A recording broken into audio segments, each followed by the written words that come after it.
Welcome to the Cultaholic Wrestling Podcast. If you like a lot of wrestling on YouTube, join our cult. Hello and welcome to the Cultaholic Weekly Wrestling Podcast, starring the three lads who have not signed to AEW this week. Joined as always by Jack the Jobber. Hello. Who's awake, Ross Twiddell. Shalom. Who's also awake, and myself, Maffew, wearing a shirt. So, how you doing, pal? It's been a topsy-turvy week, Maffew. Started off on a downer, losing Andrew in the predictions competition. Then took an upturn, did a nice reactions video with him, got well received. Did a punishment, took a downturn, made Andrew cry, took an upturn, got 2 death threats, took a downturn. Now I'm here. Whoa, hang on. I did a tweet after All Out, and it got everyone riled up because that's how the internet works. And I got 2 death threats for saying I know that All Out was 2021 was the best pay-per-view I've seen since it's not better than, it's better since WrestleMania 17. So 2 death threats and a lot of upset people. Don't bother me, I just really like Money in the Bank 2011 and I couldn't stand it. So I just logged on, whapped out my burner account. No, it's not on, is it? It's not on. I couldn't give a toss, me. Oh, fair enough, I used to get it, I don't want to say it frequently, but when I used to have that old gimmick back in the day, a lot of people didn't like that and they would let me know by saying, I'm going to come to your house and kill you. So I'm used to it, mate. It's lovely. It's a lovely place, the internet. Yeah. I mean, what was that really old expression? People you kill with your mouth live longest. I used to have death threats every time I go to America. The first time I'm like, uh-oh, they've got guns. And nothing happened. So I was like, all right, fine. And but yeah, it's an interesting week for takes online. But for everyone who may not care about the side of things, but I'll say it anyway, I've just stopped looking what people think about me because it never ended well. I mean, so I get added at Squared Circle. I'm like, no. You got me the first 19 times. I clicked it. It's like, Maffew, what? Have you got a video or a link? It's like, you stink. I'm like, oh, I see. For me, it goes in cycles. Like sometimes I can just bat it off, but sometimes I'm like, if I'm in a bad mood, I'm like, oh. Yeah. So yeah, I think it gradually over the years I've gotten better at handling it. But I've got a bone to pick with the monitors of Squared Circle, by the way. Because I share Jacob Cottonbelly. I don't know who it is, but I share. I do a bit of shameless self-promotion. By sharing episodes of Straight to Hell when they go live. They're live for 20 minutes, get taken down. I don't know what rules I'm breaking, but I'm breaking some rules. Lanky guy out there, right? Adam Pacitti. Puts his interview up with Mojo. Everyone's buzzing. The thing. Oh, it's wonderful that Adam can make him the banner image. Oh, yeah, leader. Oh. Ross puts a video up. The same sort of concept, an interview with a professional wrestler or wrestling personality gets taken down. What's the crack with that, eh? Oh, it's Squared Circle. I know, sort it out, man. What's good for the goose is good for the gander. Yeah, don't you know we were 3rd most popular podcast as voted by the people on Squared Circle in the world of any genre. Of any genre, yes. It was us, Chris Ramsey and his wife. True Geordie. He's Hard Rock Cafe in Newcastle. Before that, Chris Ramsey thing was at the Telewest Arena. Free drink for anyone going, right? And if they don't do the same for when SmackDown's here, what's good for the Geordie goose is good for the Geordie ganders in that case. That's what we say up here, yes. Maybe 3 cartons of Ribena. Because house shows there's a lot of kids at house shows. It's for the wrestling's for the kids. I do want to go to the Hard Rock Cafe and have one of those big cocktails, the hurricane ones. Yeah, Newcastle's got a Hard Rock Cafe now. Got big time now. Just like New York. Have you been? Nah. No, me neither. Because the food looks dry.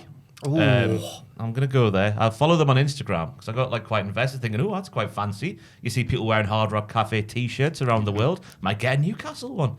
So looking at the food, it looks terrible. In fact, young Jamie, can you Google the Way I Burger from the Hard Rock Cafe in Newcastle upon Tyne? This is the biggest wrestling news of the week, by the way. That's where we're starting the podcast. Yeah, nothing else has happened this week. There it is, the black one. Look at that. Look at the state of this burger. That's got peas pudding in. That's But there's the cocktail at the rear there, the orange one. Dragons and Fairy on the same picture. It's just, I'd love to try one of those cocktails, but the food leaves something to be desired, doesn't it? Tell you what, what, the giant knife sticking it, like someone's seen it and just gone, I'm not eating that. The Northeast's obsession with peas pudding is a strange one. Yeah. I don't like it personally. Do you not? Do you? Ham and peas pudding, were I? Oh man, disgusting. I once got an Uber with a lovely guy. Like he was the driver. We were just chatting away and stuff, and I asked what he did, and he ran his own peas pudding service online for people who've since moved away from the Northeast and miss peas pudding. Oh, really? Yeah. Oh, that's amazing. It was called Pete's Puds. We didn't talk about anything that I did, and that was fine by me. But then I thought I'd just give him a bit of. So I tweeted it, and then he replied on Twitter. He was buzzing. He was like, "Oh, thank you, man. Didn't realize you had all these followers." And I felt like I'd done a good thing, but it didn't change my opinion that peas pudding is awful. This episode is brought to you by Pete's Puds. Because we do have a nice foreign viewership, turns out. We always get lovely messages from people all over the world. And maybe they want to experience the joy of peas pudding. So they can Google a guy called Pete, go, ow, gives you peas. How is it moist and dry at the same time? I don't know. Gross. We'll never know. Wrestling. Oh, wrestling. Bloody hell, wrestling news. Just do this for an hour and a half. Well, I hope you like negative WWE news, because that's all we've got. We'll got obviously the stuff happening at AEW later on, but Kevin Owens' WWE contract reportedly expiring a year earlier than expected. Kevin Owens noted in an interview with TVA Sports May 2018 that he had recently signed a new 5-year deal with WWE. So that's up to 2023 for those who can't count. However, Fightful Select, one of the few reputable news sources in the world, I think we'll say that, not just because he's done it straight to hell, is reporting that WWE sources are saying that Owens' contract is going to expire January 2022.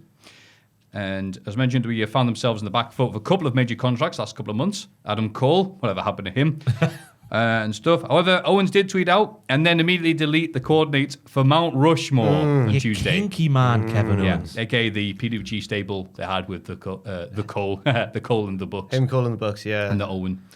So Fightful Select has since provided more details, saying that we are fully aware that KO's deal is shortened to 2022. So it's not similar to Adam Cole or Pete Dunne, where they've gone, oh, whoops-a-doodle, you're leaving soon. But they're aware. I saw that Adam Cole interview he did after All Out, where he was like, I thought I had 6 months to go on my deal, but then I got a phone call and was like, right, we need to do it within 3 days. It's incredible how that can happen, but when you hire a million wrestlers, I guess you might let one sort of fly under the cuckoo's nest. Is that the saying? I've got no idea. You're very lyrical today. One flew over, but he did the downward thing. Under the radar. Under the radar. That's what I'm looking Under for. the cuckoo's nest. Not a cuckoo's nest, a radar. That's how they got the planes, World War II. We have to go underneath the cuckoo's nest.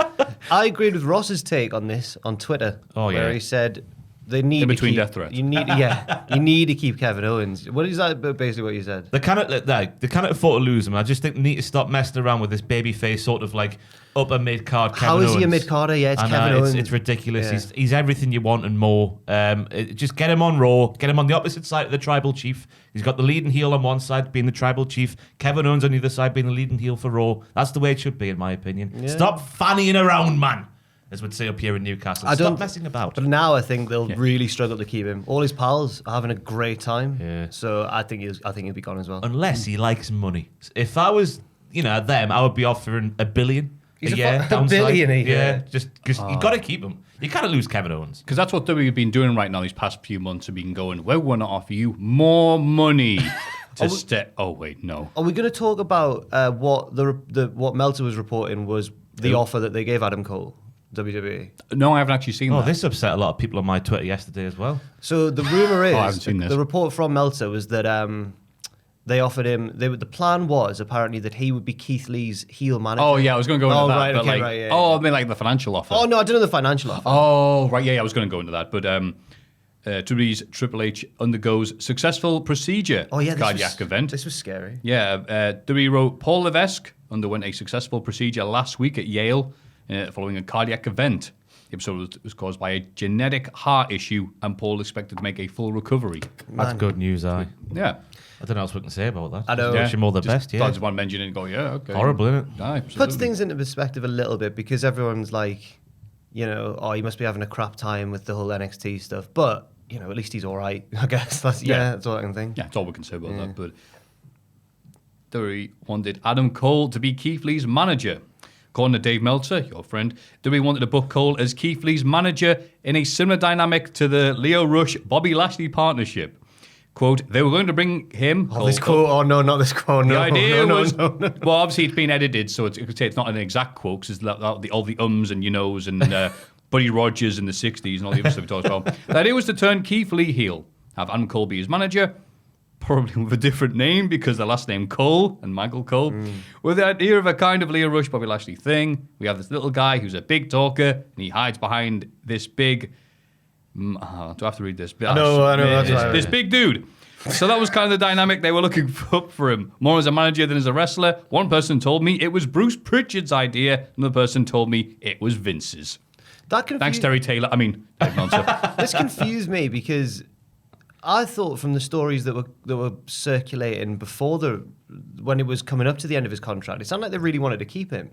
But then they offer him, like, did they think he'd be like, oh, this sounds great. Yeah, cheers, guys. I don't really get it. Presumably, yeah. Right. Obviously, Adam Cole went, all right, let's not be unreasonable here from on demand. Well, I can hang out with my friends, probably make a pretty decent amount of wad, because that Tony Khan, he's loads of money.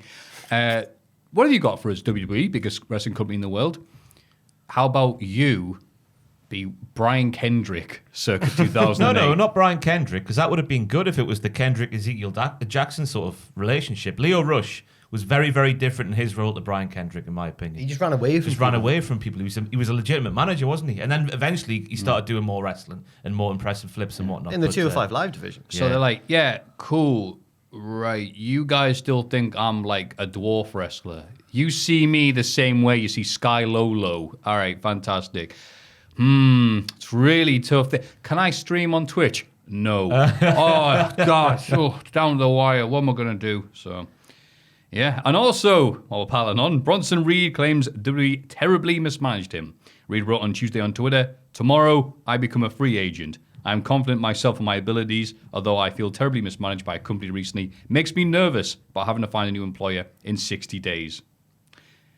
Jake Atlas reveals he asked to leave WWE prior to his release. I know it was a long status I'm not going into, but I didn't fully. But my entire run in WWE was the most, I don't know how to word this, the worst mentally I have ever been. My mental health was probably the worst it's ever been. The last 2 years I was with WWE. And it goes into long, kind of downbeat, to be honest with you. But yeah, he was not a happy bunny. And he'd also requested to have his release before they released him. So you see why, can't you? He just wasn't used for large stretches of the year, and then just all of a sudden he would turn up, win a few matches. I don't know why. Used for a certain month of the year. Yeah, a certain month of the year. Plus, they highlighted him, and there's that video that's still on the YouTube. Hey, Jake Atlas, I want to be the first openly gay champion, and first openly gay this. And so I was like, yeah, cool. And I don't know, just hypothesizing there. Sounds like it's like, oh, that's not happening, is it? No. Yeah. Some good WWE news, though. Olympic gold medalist Gable Stevenson, your mate. Stevenson officially signs with WWE. What of his appearance on Straight to Hell. So I hope he's appreciating the rub there, pal. I hope so. I mean, go and watch it now because the view count is absolutely disastrous on that interview. So hopefully now I've put Olympic gold medalist and WWE superstar in the title. That'll change. But he's a nice guy. Just because he's a massive fan of the business of professional wrestling, and he had a great enthusiasm for it all. And him and Paul Heyman are going to happen in the future. I'm convinced of that. And maybe Gable Stevenson could eventually be the guy to topple the tribal chief. I was saying this months ago, but I don't know. I thought you were going to say... No, but then people can cut that out and put that back in line when he does. I look really clever. Yeah. And then if it doesn't happen, we'll just never speak of it again. I thought you were going to say to topple Tony Khan in AEW. No. The hero that WWE needed. I couldn't give a toss about the rivalry. Good wrestling's good wrestling, isn't it? It's for More us. good wrestling, that's good. Who cares? Who cares who puts it on, wrestling fans, eh? I want AEW to do well because, hopefully, if they get big... and start actually really challenging WWE, then both sides will have to up their game and we'll get more good wrestling. Yeah. But see, it's not all doom and gloom, some optimism there. And finally, Vince Russo claims to be collaborating with WWE. No, whoa, what? I could not be asked to speak about Vince Russo. Do you want to talk about the demographic instead? Because it seems like a big oh, thing. God, yeah, from the absurd to the dull. Go on. Yeah, what was it? The AEW outdrew Raw in the 18 to 49 demographic, which means a lot of stuff to some people, but nothing to me. So... The Russo thing was just for for some reason when you said that I thought he's booking for them again. No, okay, it's just for the forbidden door. Yeah. Oh God. Mike Johnson accidentally got an email from him saying I'm back with WWE. Oh, that was good. That was such a good story. Good times. What a lovely unbiased week for news. I'm sure it'll change when we get to the week in wrestling. There must be some positive WWE news from this week. There must Gable be. Stevenson? Gable Stevenson's a massive site. Exclusive deal, by the way, as well. So that's a good thing. The arenas didn't burn down. That's nice. There must be more positive news. Aye. Young Jamie, type WWE into Google. Just get on the news tab and see what the top stories are of the week. There must be something better than this for WWE. In the interest of fairness, it's Gable Stevenson, isn't it? Gable Stevenson, that was it. Nothing else has happened. Triple H doing all right. Good God. He's got some peace pudding in him. He's fine. Adam Cole plan. The Netflix thing, that's interesting. Undertaker, New Day and stuff on Netflix. That'll be good. The demographic we've done. There's not a lot, is there? There's just not a lot. There's not a lot. Zelina Vega's emotional homecoming. They were MSG tonight, aren't they? Oh, okay. That's in New York. Oh, she bet. Oh, they should book it a win. Oh my God, please. More good news. Mick Foley says WWE has a problem. Oh God, apparently they're not happy with him as well. Which I don't know. He's just go on, Foley. He told the truth, didn't he? They do have a problem. Yeah, it's going badly. Foley's been doing this for years. Yeah. He's like, they're gonna keep on bringing me back. I don't care. Bang bang. They do need to sort out though, in terms of like having that creative freedom and money meshing together, and utilizing people to the fullest potential. In Mick Foley's defense, Mick Foley was someone who was given all the creative freedom he needed because he was a creative, intelligent person who was able to make some of the greatest promos in wrestling history in ECW. Not all these wrestlers are creative. Some are quite boring. I mean, we don't know that, do we? They don't get the chance these days, do they? I don't know. I've seen them on Twitter. I think horses for courses is a better approach. If someone is class on the mic and stuff, give them a bit more creative freedom. If someone needs more guidance, guide them. But I think they just... all the way to AEW. Yeah. I agree, Jack. So there we go. Completely unbiased, doesn't matter what we say, because it's all going to be glory for the other company in the wrestling news section. So with a smile on our faces, let's move on to something else. Everybody get excited for the Cultaholic Hall of Fame. Which one? Ooh, what? Are we recording?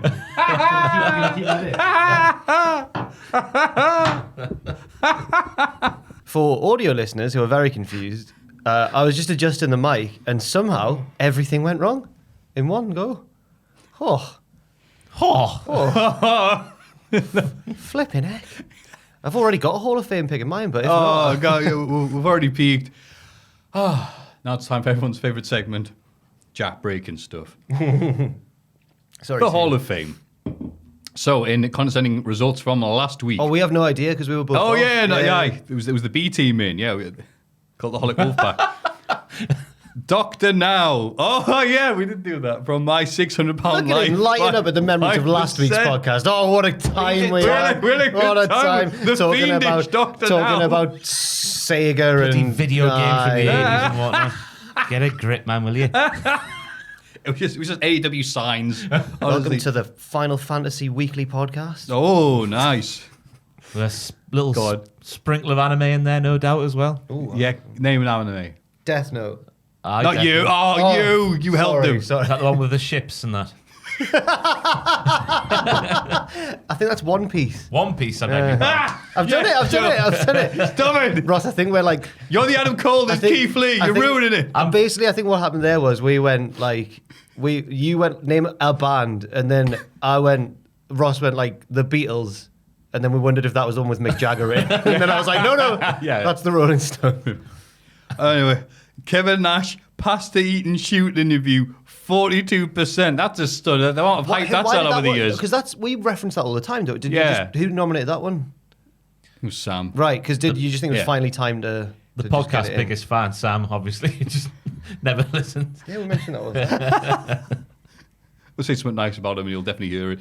But, pipping it just past the post, Pirates, in brackets, just Pirates in general, 52%. Yes. We were reading it, trying to guess who'd nominated each one. And I was like, that's like a me pick. Pirates, just 1 week. Yeah. Was it you? Yeah. What for? I mean...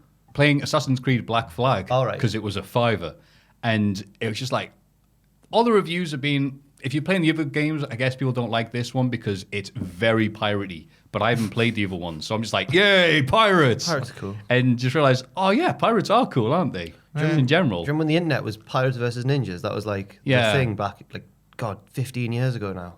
Yeah, didn't it used to be Cowboys versus Ninjas? No, Cowboys versus Samurai. Yeah, Pirates versus Yeah, Ninjas. Cowboys and versus- Chuck yeah. Norris. That was the internet. And bacon memes. Yeah, bacon. Yeah, And cats. cats. Yeah. Yeah. Oh, wait, yeah, half the audience wasn't alive for that, I guess. But yeah, so just realising pirates are cool. 52%. Arr. Arr.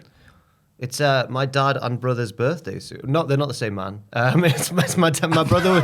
My brother was There's a born. Looper situation. I am from South Shields. My brother was born on my dad's 30th. Right. That was a nice, what a present. nice gift. He got a guitar and a son, and he never learned to play the guitar, probably because he was raising the The baby. kid got in the way, yeah. Yeah, but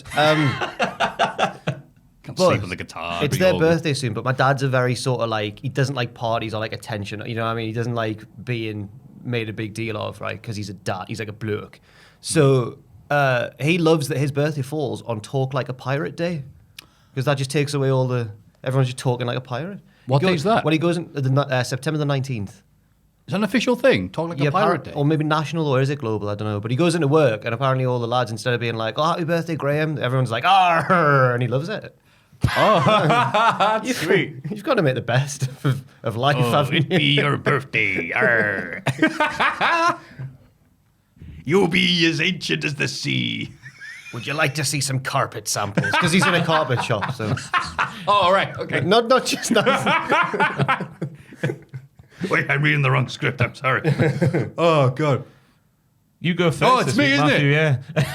Oh, I'm trying to resist the temptation just to stick AEW All Out in just to annoy people. Yeah, you know what? Sorry, AEW All Out. Oh, he's gone in. Not just big. because of how much fun we had doing it, but I tweeted this, and I think it'd be better to say it on the podcast so I'm able to verbalize things, Okay. and have a conversation with real people. My mates, a bunch of them, so one from America, that does the music and stuff, who I met via MagFest and stuff, is now watching wrestling, like, properly. Like, hey, I watch it every week now because they watch AEW. They like that. And I bumped into somebody who I hadn't seen since, like, the arse end of 2019. And it was great seeing them, and like so much has happened. They're in a relationship, they've moved and stuff, and this and this. We're catching up, and their new partner's there. And then just after, like, oh, cool, it's good to see you. Blah, blah, blah. They're like, so CM Punk, eh? And I'm like, wait, what? You guys aren't wrestling? He says, oh, I'll watch AEW now. It just seems exciting and cool. And it's because all my mates are, you know, nerdy as hell. They're like, that people I know are like, oh, we'll play D&D, we'll play RTSs, we'll watch anime with the ships and the One Piece Oh, yeah. and all this stuff. But we're not going to watch wrestling. Oh, there's a lot of friends I know who are like, we're nerds, but come on, man, we've got some standards, pal. Wrestling.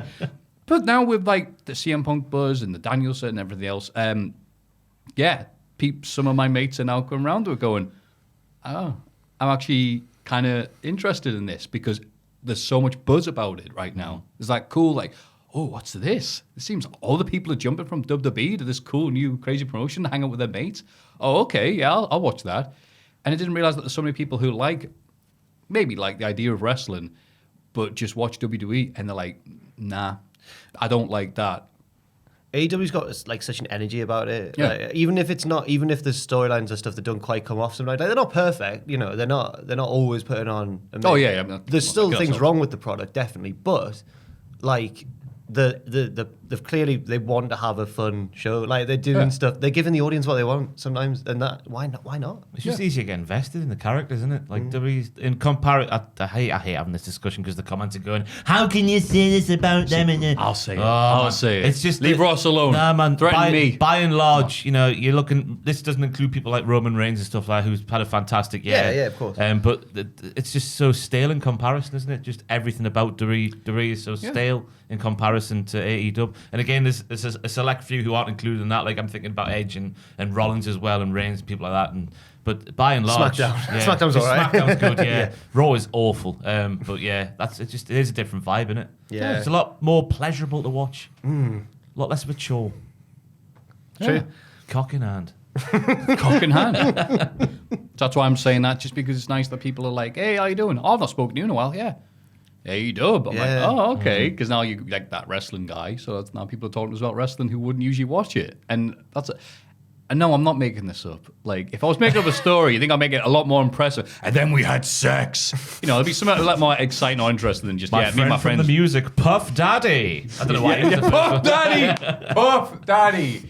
Hey, have you seen Death Note? Death Row, he runs. Oh! I'm off. You'd even She's little blink lads. there, I know, mate. Yeah. Oh. Anyway. 90s. So, AEW All Out. In brackets, thanks. Tubman didn't Thank you, appreciate- Tony Khan. I'm surprised Richard didn't appreciate that joke. Yes, thank you. He's thank like, you. all right. It was Very all a- stoical, that lad. It was all a dream. Like a Buckingham Palace guard.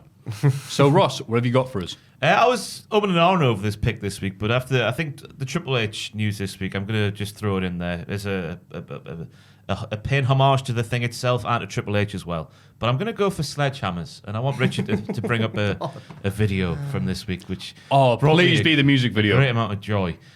So we did a punishment. I lost, of course, to Andrew at All Out, and the punishment was I had to do the Pepsi challenge, which was neck that 2-litre bottle of Pepsi. And if I burnt more than 5 times, that item on the table got smashed. But then I was like, no, I don't want to have my thing broken, Andrew. So I'll just choke you out, He's right? choking him out. I'll choke him out. So the loser, if they failed the Pepsi challenge, would get their personal item destroyed. And Andrew, for some reason, I think he was going to. I think he maybe planned to play it while I was struggling with the Pepsi. He brought this guitar in, which he's had for 15 years or whatever since his childhood. And I just got it and just we have a sledgehammer in the office for some reason. Why do we have the sledgehammer? It's been here for years. I really don't know, actually. I can't remember. Not a clue. But they are really heavy and really good. I smashed the glass there by mistake. I didn't mean to do that. Just glance and blow. But look how satisfying this is. I just smashed his guitar. Oh, my. His childhood I've seen guitar this. while he's knocked out. It's absolutely fantastic scene. So just the satisfying clatter of a sledgehammer has me just loving sledgehammers in general. And obviously with Triple H as well, his favourite weapon was a sledgehammer. Good Although form. how he used to hold it like he did and smash people's heads in. Yeah, you're not doing it right. Why you got your hand over the heavy bit? Incredible. I only work on my technique, but sledgehammers are a fantastic tool. And just one final one. Bosh. Sledgehammers, and then I just dropped the hang on, Richie, I've got the best bits coming up. Yeah, when Andrew cries. This is the punishment video, by the way. Oh! Dropped on him. Sucks to be Andrew. Look at Ross I think getting he's cocked heat. out, yeah. Getting heat here. So I'm going to take my picture home now. It's gone back on my wall. It's signed by the full NXT London card from 2015. I bought it off the shop.com. It cost a lot of money. But Andrew had a lot of memories attached to that guitar. Now they're all dead. Look at him here when he starts crying. It's absolutely fantastic. He wakes up and just realised his prized guitar is gone forever and you'll never see it again. So, and that's all thanks to a sledgehammer. And to be honest with you, I couldn't have done it without the sledgehammer. So I'm going to nominate sledgehammers for the Hall of Fame. Bless his little bald head. There. Oh, no. Bless his little bald head. And it weighed more than him as well. It did, probably. Not anymore, though. It's hollow. Oh, yeah. Well, it's hollow anyway, but hollower. Oh, bless him. Eh? What a horrible frame, and he's there crying. Don't forget to hit subscribe for more crying If kids. you like misery, come here to Cultaholic Wrestling. So yeah, I'm going to go sledgehammers. Boo! You horrible man. You're horrible, man. This guy was trying to use our company that we started from the ground up, Jack. To get to Triple To get H. somewhere Yeah, else. it So was. bollocks. Yeah, only you guys use it for that. What? No. As a joke. It's a joke. Whoa. I'm sorry. We I'm want- sorry. Not doing management and being miserable. I'm fine with taking advantage of fine it with stuff, triple you know. jump, but to openly brazenly state Oh, God, no. I'm sorry. that he wanted to You rather might- have worked for triple You jump. might have touched a nerve there. Matthew. Oh, no, good job. Jokey joke. I would now You were like well to- dressed doing that, by the way. Thank you. It's I've been on a bit of a tear since we came back to the office with wins and whatnot. I've won them all since we came back. All the pay-per-view predictions. Oh, wait a minute, which hang is on. like maybe 15 to 20,000, something like that. Just pay-per-views consecutive in a row. That's just done to be. And I was comparing. Yeah, there are a lot of pay-per-views, so I was comparing that to the Young Bucks sort of reign as tag team champions. And there we go. I appreciate Yeah. their drip, so I became an honorary Jackson. I've started the Jackson 4. It went too far for me this week. Nah. The drip, not you. Oh, the drip. Nick Jackson's drip. Oh, Nick Jackson's What drip. was this? Are you gonna do that? I wish I could. I'm starting to grow it out a bit. Just No, not No, the beard, the nose ring. Oh, the that's nose ring. attached to his ear. Oh, Oh, my god, I don't know how he does that. that was too far for me. That It just I've got a few nose rings. I had 3 in that video, but or the predictions one. So I've got like a bull ring one. It's got like a lovely cross dangling down Oh, from yeah. it, so it's lovely. And I've got two ones I put in my right nostril. They're completely just it's sort of get it done, but you got to do it for the content, haven't you? Well, I'm gonna watch the content now just to see what you do to copy the Young Bucks, the dress. Copy. I'm an honorary Homage. Jackson. Are you? It's the Jackson 4. It's myself, it's Matt, it's Nick, and it's Brandon. No, there's Malachi. Huh? There's the third Jackson.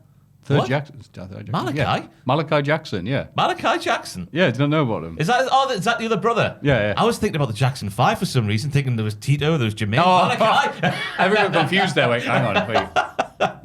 I'm through the looking glass. I now. have heard they've got a sister as well, haven't they, I think? Yes. Yes. But they don't count because they're not in the wrestling. So it's That's right. It's Jackson 4. Like when they did the Osbournes, the TV documentary, TV series And the thing, daughter, and there was that yeah. one daughter went, I have nothing to do with this. So it's never acknowledged. Yeah. So that is. So what's going to put? Is it about Andrew crying or is it you smashing No, the guitar? sledgehammers. Just okay, sledgehammers because they're very satisfying to use. Also very heavy. Again, how Triple H used to hoist them up above his head and do all that stuff with it. Yeah. Very Smashing impressive. Randy's house. Yeah. Splitting Undertaker's head open. Yeah. Have you seen? You must have seen it now, but it's so iconic. But maybe in case you haven't, Peter Gabriel. Yeah, what's the tune? Oh, have I seen that? No, but the music video though, isn't it? Yeah. It's the greatest. But people might not have watched that. After this, go watch Peter Gabriel Sledgehammer. Would we get away without audio, Richard? No, we wouldn't. Well, that's a silly suggestion from me. Very sorry. Stop motion with people is very hard to do, but that interlaced with animation. Anyway, sorry. Would they have just like taken pictures of his head going like... No, it would have been, all right, Peter. Ksh, all right, move again. Ksh, move again. Aye. It was taking forever. Aye. Madness. Good for him. Wallace and Gromit is great as well. Yes. Yeah. The first Wallace and Gromit made me so... I cried so much as a child. A 'cause Grand the Day cooker. Out. He wanted to ski so much. He was so lonely. It really touched me as a kid for some reason. Oh, man. But wrong trousers. I mean, they're so good, but the first one is where he sees the cooker and he's like, puts the money in, nothing happens. He's like banging it, takes one of the screws off and it pulls out and he goes, uh-oh. And he looks around on the moon in case anyone saw it. Oh, so good. Yeah. Is that your pick? No, sorry, no. Richard, please pull up my analysis of the PWI 5. No, I'm joking. No. No, I'm going to go for an all-out related thing as well, but a more specific one. Adam Cole's new theme song. I think it's just immediately very good. It's all about The boom! I couldn't hear it over. Yeah, true. But no, I thought it was just straight away really good. Sounds like a Rage Against the Machine song. It's got that sort of Zach Della Rocca vocals, hasn't it? I just really like it. I haven't got any further analysis to give, really. It's got a lot of good wrestling themes as well. It's got a good, is it like a sting? Or like, the start. It's got a good start and everyone can go, oh! that bit. Yeah. Oh, is there a... Dun, dun, dun, dun, dun. Yeah. Oh, right, yeah. This one is straight in. At one point, The Miz had like 4 different stings. The stuff it was like, quiet on the set. Can we please have quiet on the set? Or all it needed was I awesome. came to play. It just needs I came to play. The way really. Barrett have like God save our... and then and then the Heartbeats intro as well, yeah. Yeah, there was a lot going on. Vince has got a weird like anti-sting because his is that weird like before No Chance in Hell. Strange. That's the thing with certain themes, like... Yeah. Like, I do like Malachi Black's, but it's like, it takes too long to get going, doesn't it? It was so weird when they edited Flair's to have woo at the start, but it's like, wait, he's had the theme from 2001, like I think since the film came out, to be honest with you. But it's like, no, we need that instant. Yeah, I had nothing to say there. Wrestling. Really. I'll tell you what, has though. more than one royal glaring family. issue. Oh, One glaring God. issue with With Adam Cole's Cole's theme? new theme. It's fantastic, but there's no natural boom point, is there, on the apron? As we saw on Dynamite this week. Oh, Yeah. man. They need to sort that out if they can. Mikey Ruckus, if you're watching, which you're not, but who cares? Get it in there. Just needs an in-sync boom point. An N-Sync. N-sync. You should come out to bye. Doing all that. Yeah, anyway, mine's... He's already said bye. Imagine Adam Cole coming out like a puppet. Was that the music video for that one? I think so. I'm not sure. They're all puppets. I was more of a Backstreet Boys. Everything's better. With Sledgehammer. That's right. Yeah. So that's On mine. the same page. Yeah, Adam Cole's new theme. Nice. Wow, only 2 AEW picks. That's nice. But that was a good pick, though, with the sledgehammer and the And smashing it was guitars. mine's WWE flavored because it's also a sort of passing tribute to the game, the cerebral assassin, the King of Kings, Triple H. Thinks better than you. Aye. That's right. So, AEW All Out, Sledgehammers, in brackets, ooh, aren't they nice? And also Adam Cole's new theme. These 3 picks are yours and yours alone to vote for, but only if you go to patreon.com/Cultaholic. This is This Week in the Wrestling. It's this bloody week in the wrestling. This week in wrestling. Oh, Very quiet. lots of things. SmackDown. The Usos opened the show and caught the Street Profits for getting involved in their family's business last week. This leads to a match which the Profits win via DQ because the Usos beat them up too much. Montez Ford wipes the Usos out with a big dive, and the Profits stand tall. He wipes them out, does he? He wipes himself out. He needs to stop doing these big dives over the top rope of the floor. It was terrifying. Terrifying. He beheads himself each and every time. The commentary team were legitimately scared when he did it. They were like, "Whoa!" I am every time he does it because he did one. Was it a week or two ago? Maybe. Otis was the one where he was like. Then they had the run. We referenced a few weeks ago where it was on just the Performance Center at the start of that era of the wrestling. Austin Theory was too busy on Instagram to notice Montez Ford coming at him. But it was a fine match. I'm a bit disappointed by the DQ finish, but I guess you got to do that when you book the Street Profits against the Usos. Just why book the match in the first place? It just pissed me off, DQ finishes, let me tell you. It's a SmackDown special. It's like, this is good, so let's do it 6 more times. Yeah, but Tez's twist and frog splash. Big shout out there. Big shout out. I feel like I'm on the radio in Lancashire. Chorley FM. Coming in your ears. Big shout out to Montez Ford for a lovely twist and frog splash. Where the listener comes first. Come. So, Montez Ford is quite special. Backstage, Paul Heyman is called by Brock Lesnar and agrees to deliver a message to Roman Reigns. Later, he tells Roman that Brock will be at SmackDown next week.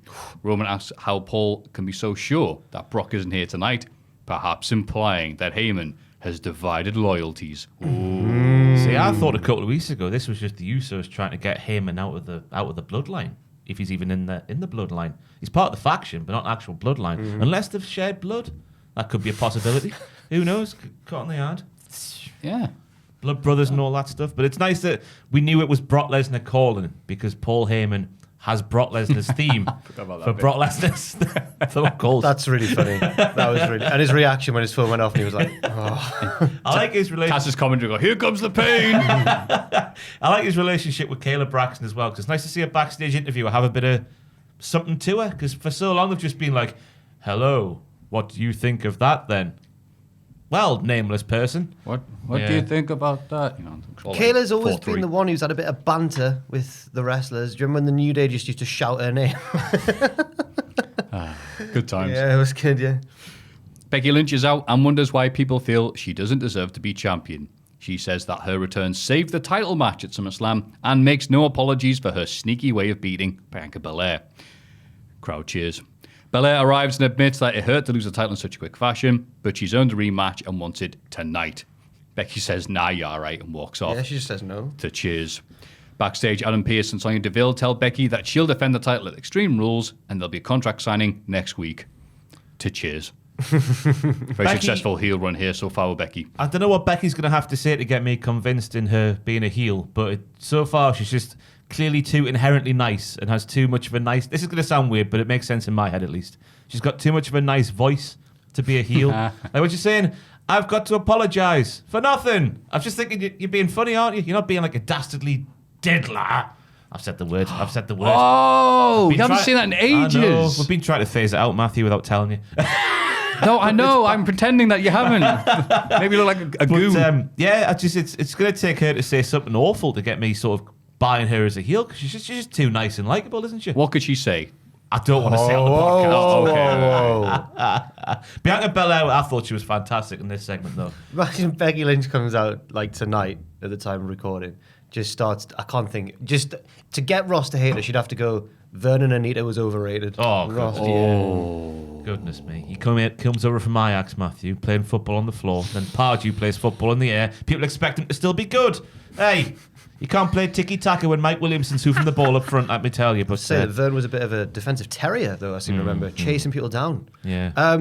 She could just like slag off Tino Espria or something. Oh, hey. Just for me. Just so one person that will booze her while the rest of people are cheering her. But I think Bianca Belair's doing very well to get still cheered against her because... Right. But she had, I forget what bars she had, but I've written down Bianca goddamn bars, bro. Bianca goddamn bars, bro. Yep. Dem bars. That's what she said. I'm worried also because Ross is right. Becky's just, everyone loves Becky. So why did she want to? Oh, and there was the rumors that she wanted this heel turn, so she's gonna have to do something bad. That's what the cheat said. You know what she should do? She should dye her hair black, because then we'll know. Then we'll know that this is a different Becky Lynch. Didn't she have to do the Kurt Angle thing and be like, Shave her head. No. oh yeah, I'll probably do it. No. But not that. actually, not that. Oh yeah, I realize I can't like say those things. Don't repeat what he says. Oh my word. There's that. Bestiality sex. No, the one where he the other Kurt Angle. the one where he's not a fan of a certain. I'm not a fan of the. The greatest country in the world is France. That one. Oui. On his way to the ring, Dolph Ziggler chats to Toni Storm and asks if she wants to accompany him for his match tonight. She says she's actually rooting for Rick Boogs. Boogs beats Ziggler in a short match. Easily. And celebrates with King Nakamura. Two moves? Dirty dogs have been done dirty once again. I love Dolph Ziggler's gimmick of just crapping all over WWE when he's on Twitter. Yeah. Like, Doesn't care. no. He's realised that Bruce Pritchard doesn't check Twitter, so he's like, I'll do whatever I want. Ziggler's one of these people who's like, yeah, Right. I'll come in, When- get my timesheet stamped, log out, do a comedy gig, Get paid a lot of money. Why get paid a not, lot eh? of money. Yeah, Ziggler seems to be happy with his role in life. Why? When are the dirty dogs going to get the respect they deserve once again? Dolph Ziggler can't be losing to Rick Boogs in a minute. He lost in 2 moves. Rick Boogs did 2 moves to Dolph Ziggler in one. Remember when Dolph Ziggler was like losing to everybody? It's like the gatekeep. Like he lost to Tyler Breeze Then he the got same year. Then he got a world title picture Yeah, against Drew McIntyre. What? Yeah. It's I saw a Reddit thread this week actually where it was like, has Dolph Ziggler lost his credibility as a main eventer? No, stop it. This week? This Stop it. is like 2014 or whatever. This is 2021. You know what? I should go back and square circle then if I He missed it. I did was like do the proverbial, you know, the spaffing of the load at Survivor Series 2014. It's been all downhill since then. yeah. And he was the sole survivor. And then what happened after that? Now? 7 years ago, it should have been me.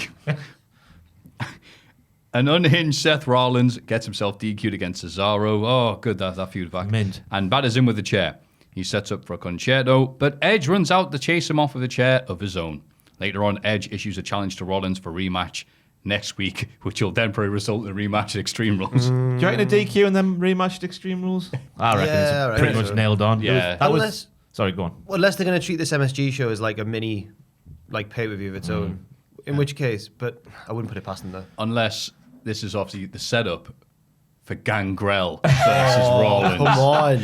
Hey, apparently Edge felt terrible. But straight to hell with him, by the way, on the channel now as well. Very nice man. That's But apparently Edge felt terrible because he had no idea about Gangrel going to AEW. And all that Gangrel knows or knew was his entrance was going to be fantastic. We're going to do the full stuff with the Rise Up and the Flames and whatnot. He had no idea what he was going to do.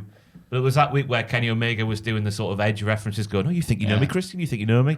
I reckon he would have been inserted in that one. But That makes sense. Seth, that was their 5th singles match this year.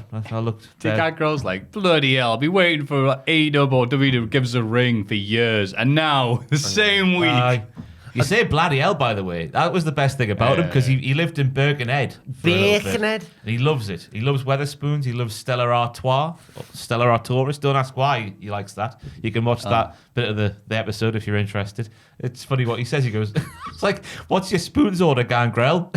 He goes, I love the specials. I love the sausages and mash. I was like, oh, bangers and mash. He goes, yeah, I love to get them with a pint early in the morning, whatever he said. And I was like, oh, what's your pint? He's like, Stella Artois is a cheap one. He's like, wife beater. you drink it, you beat your wife. I'm like, Gangrel sat there saying that Stella is wife. It's the stereotype of Stella. It is the stereotype. He's of not Stella. just made that up. No, he hasn't. Yeah. But it's just bizarre to hear beloved 90s wrestler Gangrel. who lived in Birkenhead and would frequent in Weatherspoons. Have the wife banger special. the wife banger special.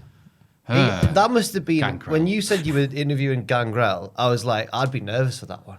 He's such a figure of my childhood watching wrestling. Yeah, he was a really nice guy. That's nice. Oh, that's it. Like, you know, met like some of the big name indie dudes. Hey, how you doing, pal? Final Fantasy, whatever. But like meeting D'Lo Brown. Oh, Hello, D'Lo. Like, oh god. Part of the thing though, with the wrestling analysis bit, like 5th match this year, singles match for Rollins and Cesaro. Excuse me. Yeah, that feud where Cesaro looked like he was gonna Pete Rollins and face Reigns. Well, he did face Reigns, but then that just went back to Rollins' feud where Rollins proceeded to win every other match they had. Yeah. I do enjoy Rollins saying like, I'm going to study Edge and do all of his stuff, and he started doing Edge's moves. It's a nice touch. A nice touch. So I assume this rivalry's going to go past tonight as we're sat here on Smacky Doon. So Rollins can beat Edge using one of Edge's moves. I assume that's how the feud will end. You think of all the moves Edge has had as a finisher. So spear, Educator. the electric chair drop. Had that for a bit. That was a SmackDown 1 finisher, wasn't it? Yeah. The Games. I don't Yeah. know if it counts, but the chair leg submission, sort of. He's using that quite a lot. Downward spiral. Ooh. Oh yeah, that was the just bring it finisher, wasn't it? If memory serves, the downward spiral. I think I had it in 98. Oh, did he? Beg my pardon. They had the double team finisher. I had two of them for a bit. The first one with Edge and Christian was where The 3D. no, where one of them would go on the other's shoulders and give the opponent a superplex, but it resulted in the other guy like not be able to land properly, so it's got basically land worse than his opponent. And then do the sidewalk slam reverse DDT. Yes. The climbing the ladder and pulling down a belt. He's done that one. He's ended a done lot that of lots matches of with that The one. Yeah. cashing in of the briefcase. He's very good at Done that. that one, aye. 5-second pose. Yeah. The Kama Sutra pins. Yeah. A few times, Yep. didn't he, back in the day? Eh? He had a few of them with a ECW. variety of wrestlers. ECW, aye. Edge. So all that and more to come from Seth Rollins. Fantastic. Big Dom faces Sami Zayn, who tries to bail after a few minutes. Ray sends Sami back to the ring, but Dominik tells Ray he's got everything under control before immediately losing to the Haluva kick. Sami Zayn gets a win. I know. Whoa. Apparently his contract is up. Oh, no, that wasn't that was, I'm getting confused with the reports here, but there was contract rumours about Sami as well, but Fightful was like, there's an update, but it's not a really big one, so I didn't bother clicking it. Not even worthy of a click. But I assume they'll be up sort of similar time to Kevin Owens, because they do everything together, don't Yeah. they? Contract negotiations, trips down to the shop, WrestleMania matches, everything. Skating at the ice rink. They love all that kind of stuff. Sweet. It's like a Thrill Seekers I video. know, package.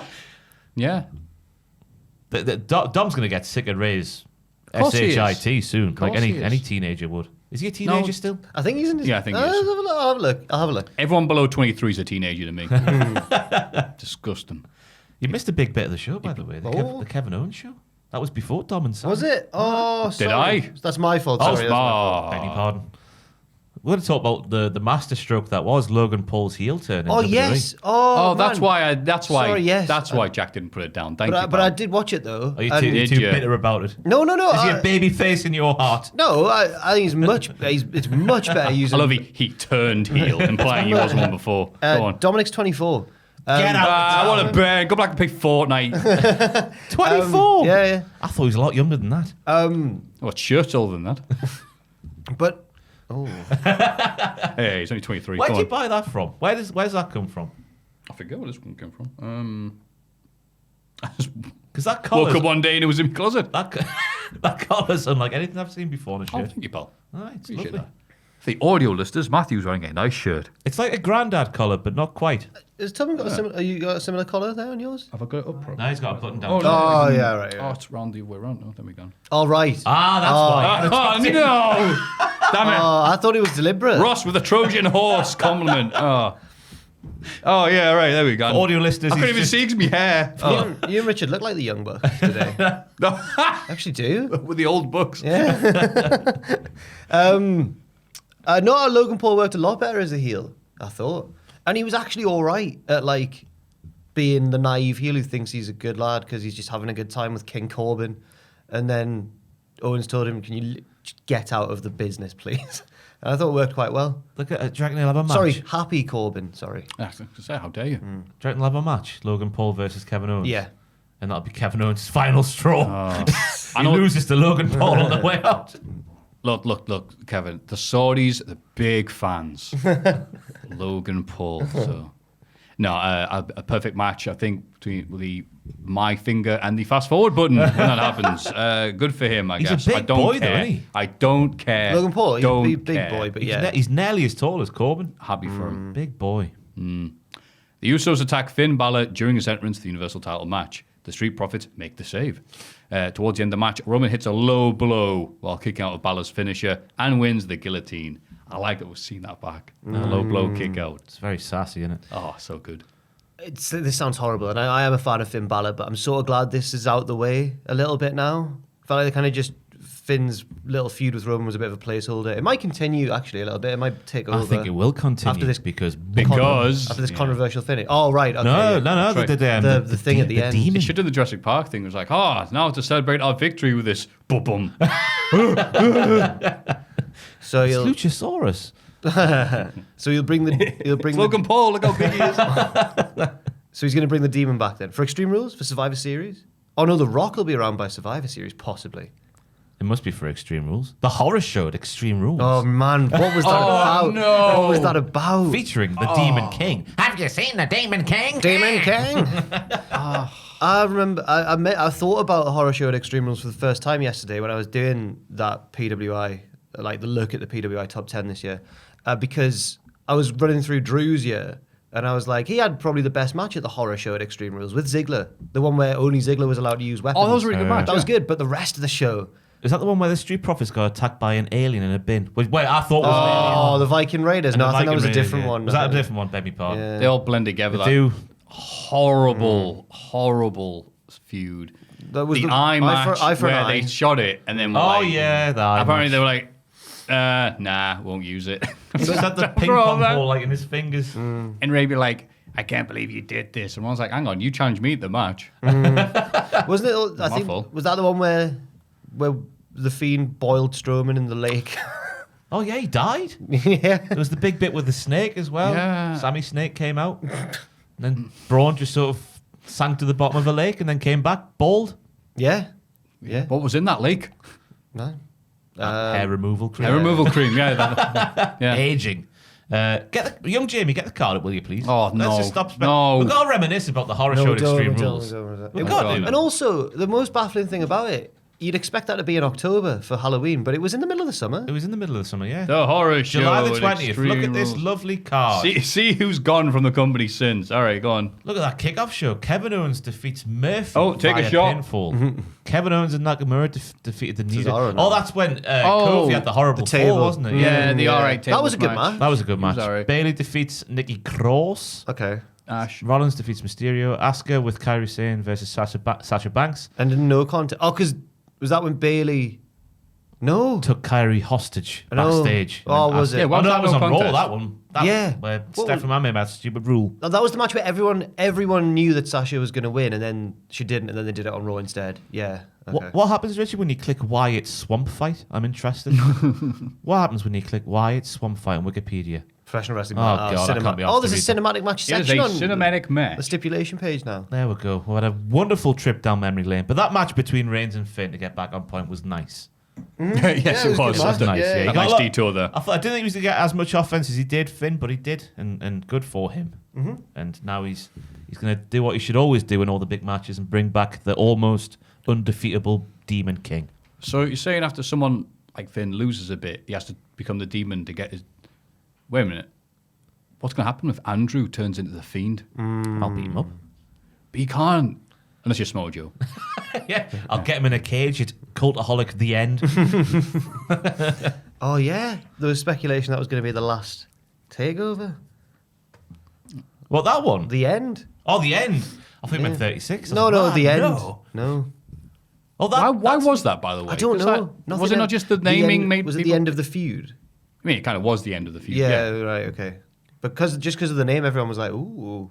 Yeah. I think it was a weird naming choice. AEW Rampage. Let's skip over this. Malachi Black beats Lee Johnson. Big shotty. Big shotty. Little pathetic shotty in his Cody Rhodes cosplay. I'm only saying that because of the cosplay. He had the belt on, he had the tights on, he had the boots on. It just looked adorable.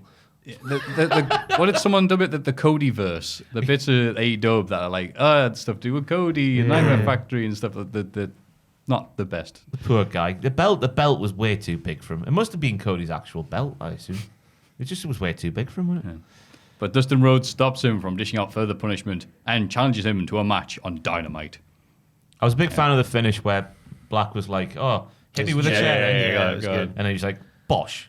Kicked him right in the head. Back of the net. Aye. Lee Johnson's really good at he's really good at like crumpling. I think he's good. Like he's good at selling. He's a good wrestler. Yeah. Just Big shotty. Could have get his head kicked in, yeah. when the big tall important EVPs go, you should dress up like me. Just tell them no. Yeah. Just tell them no.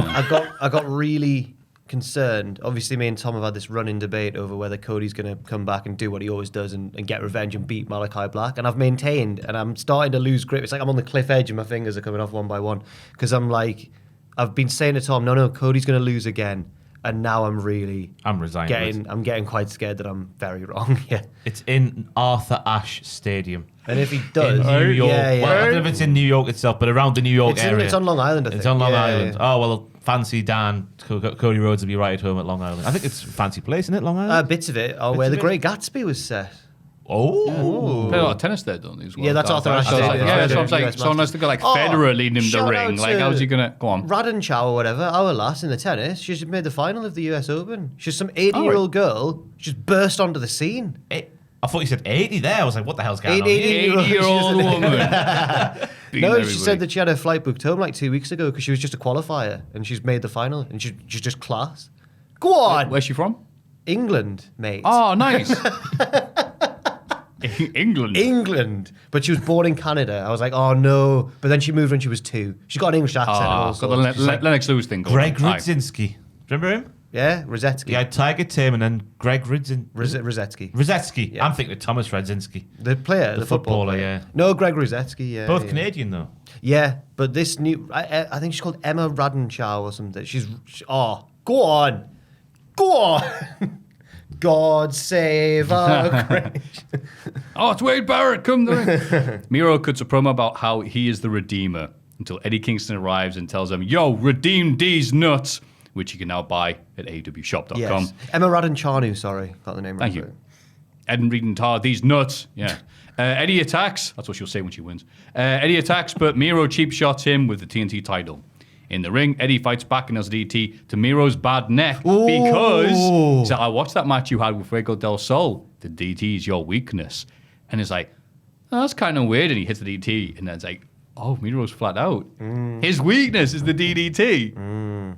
That's so nice and refreshing and weird. Almost Tactics. like, it's like, you play, I know, I'm going for the old references here, but you ever play a game? Oh, go on. Stop Go it, on. Matthew. Go on. It's an old boxing game. Nintendo game called Punch-Out. Mike Tyson's Punch I Out. played Ready to Rumble, me. That was my old There you boxing go. game of Afro choice. Thunder. Yes. There we go. I remember. Everyone's got their weakness. You know what my Punch-Out? Every video game ever. You'll never stop me. Oh, my back. Oh, wait, don't hit that. You know, that having that little thing you have to aim for, now the whole match is built against. That's a... It was a nice way to I can't create remember a last bit time of, I'd seen that. nice way to create a bit of doubt because I don't think anyone was really expecting Kingston to win. But that little bit of doubt. It's like, oh, Yeah. if he hits a DDT, who knows, eh? Who knows? Do you know what was a good game for that? Star Fox 64 or Lilac Wars. Yeah. Because all the bosses would have a big flashing red bit and you just had to shoot that bit. Or like any RPG, if you're a boss within one eye, and you're like, yeah. where should I be aiming my spells at? Anyway, Chris Statlander beats Rebel and Jamie Hayter in a handicap match. They try to beat her down with Britt Baker's help, but Red Velvet makes a save. Boo. Yeah, that'll help. You know. No one likes Red Velvet. I don't know why. Anywhere she goes, she gets little to no reaction or boos. Whoa, Poor Red what is Velvet. he doing there? Yeah, is this some Andrew, sort of what was that? tea time going Hang on here? on. Is it? Hey, there's a podcast going on in here. Oh, hang on. Yeah, bloody tea times. The office down here, right? I was trying to speak to both Andrew and Richard the other day to get the punishment shoot sorted, right? And I didn't get a response for 25 minutes because they were in the kitchen next door, the other side of that wall, having a communal cup of tea. They all go in there, all this office down here, apart from Sam, who's the only responsible one down here, Yeah. and they have a cup of tea in a circle and they chat. And that's right. happening right now, and it's interfering with our podcast. It wasn't right. I don't know what's happening. They're all at the desks, right? Oh, sorry. For once. Sorry, everyone. For once. Yeah, about time. Aye. No, we're in the upstairs office, Ructions. the better one. No, this is ridiculous. Who was in there? I don't know. That's where the noise is coming from. Oh, no, it was Andrew out there. What's he doing? I saw him through the window. It was like he was in a circle pit at an end of Shikari gig. He was flailing his limbs. He's such a reckless little twat. And I went out and said, you need to calm down, you. And he went, oh, did you see that? I was like, yeah, I did. He's a menace. Oh, he is. You can hear him now, him. shouting. Hey, God. Stick some gravy in his mouth. Shut We up. can hear him. I'm not scared of Ross. It's Jamie Hayter's theme, right, was almost my Hall of Young Fame. Jamie Hayter. Because that is, wow, what a tune, is all I've got to say about that. Yeah, heard it? No, I can't think of it. Oh, So many AEW themes that stick with me, to be honest oh, with you. Jamie Hayter's is up there That's with why I the like best the Adam ones. Cole one. Yeah. It's catchy Butcher straight and the away. Blade's still the best one, though. Butcher and the Blade. Aye, that's my favourite one. Oh, heavy. Can't think of that either. Statlander was good in this match. Yeah. She did Yes. lots of powerful manoeuvres to both people at the same time on occasions. It wasn't fair that she was in a match, though, 2 days before the pay-per-view. True. They did need something because right now, Britt Baker is all the way up here and the rest of the women are like, we're still fighting for this title. I think it's tea time now, by the way. They've all Oh, gone. they all I go. think Do you want they've to go, all gone. Richard? Do you want to stop the podcast so you can go Sorry, for your mate, sorry. communal cup of tea with everybody? Oh, yeah, totally. Oh, don't mind us. disgusting. Their kitchen's in a separate room, whereas ours, we can't do that because our kitchen is in the room that we work in. It was my old backdrop for many months during the lockdown era. A lot of people thought that was my kitchen at home, as if I would choose those bland cupboards. They don't even match. The bottom ones are white, the top ones are like a peas pudding green. The next AEW Rampage, Ross has bland cupboards. And then we got a laughter track. There's Pachi laughing out there. We've all got cups of tea. Hey, go on. I'm pretending to be human. Darby Allin beats Daniel Garcia with CM Punk on guest commentary. 2.0 attack Darby afterwards. Punk heads down to make the save, but Darby takes him out with a dive. Then they have the stare down. Can we give Daniel Garcia his full title of main event Daniel Garcia? Because that's the second time in Rampage's short history that Daniel Garcia, main event Daniel Garcia, has been in the main event. Do you know? Because I don't. Do you know anything about Daniel Garcia on the Indies? I know that all my mates love him. Right. And I'm like, who are you? He's clearly good, but I don't get yet quite why. It's one of these people where, like, AEW is really good at this because if someone gets a bit of buzz on the indies, they're like, oh, we'll have a look Ricky at them. Starks, for example. Yeah. Ricky Starks, Pineapple Pete. Warhorse. Just a few. Warhorse, yeah. Our Horse. horse. Hey. Wait, let's wait for Pachi to laugh. No, he doesn't get it. Yeah, but I haven't heard anything about this lad until he showed up on AEW, which is rare. It means that now there's, well, I say now, there's so many places in America still getting new talent, even newer talent that I can't even keep up. No. So that's nice though, even finding out new talent via AEW. Yeah, Do you want to hear some professional wrestling analysis from me, right? Who has no idea about wrestling, right? But I'm going to say it anyway, Maffew. Oh, okay, fair enough. He needs to learn to sell a bit more.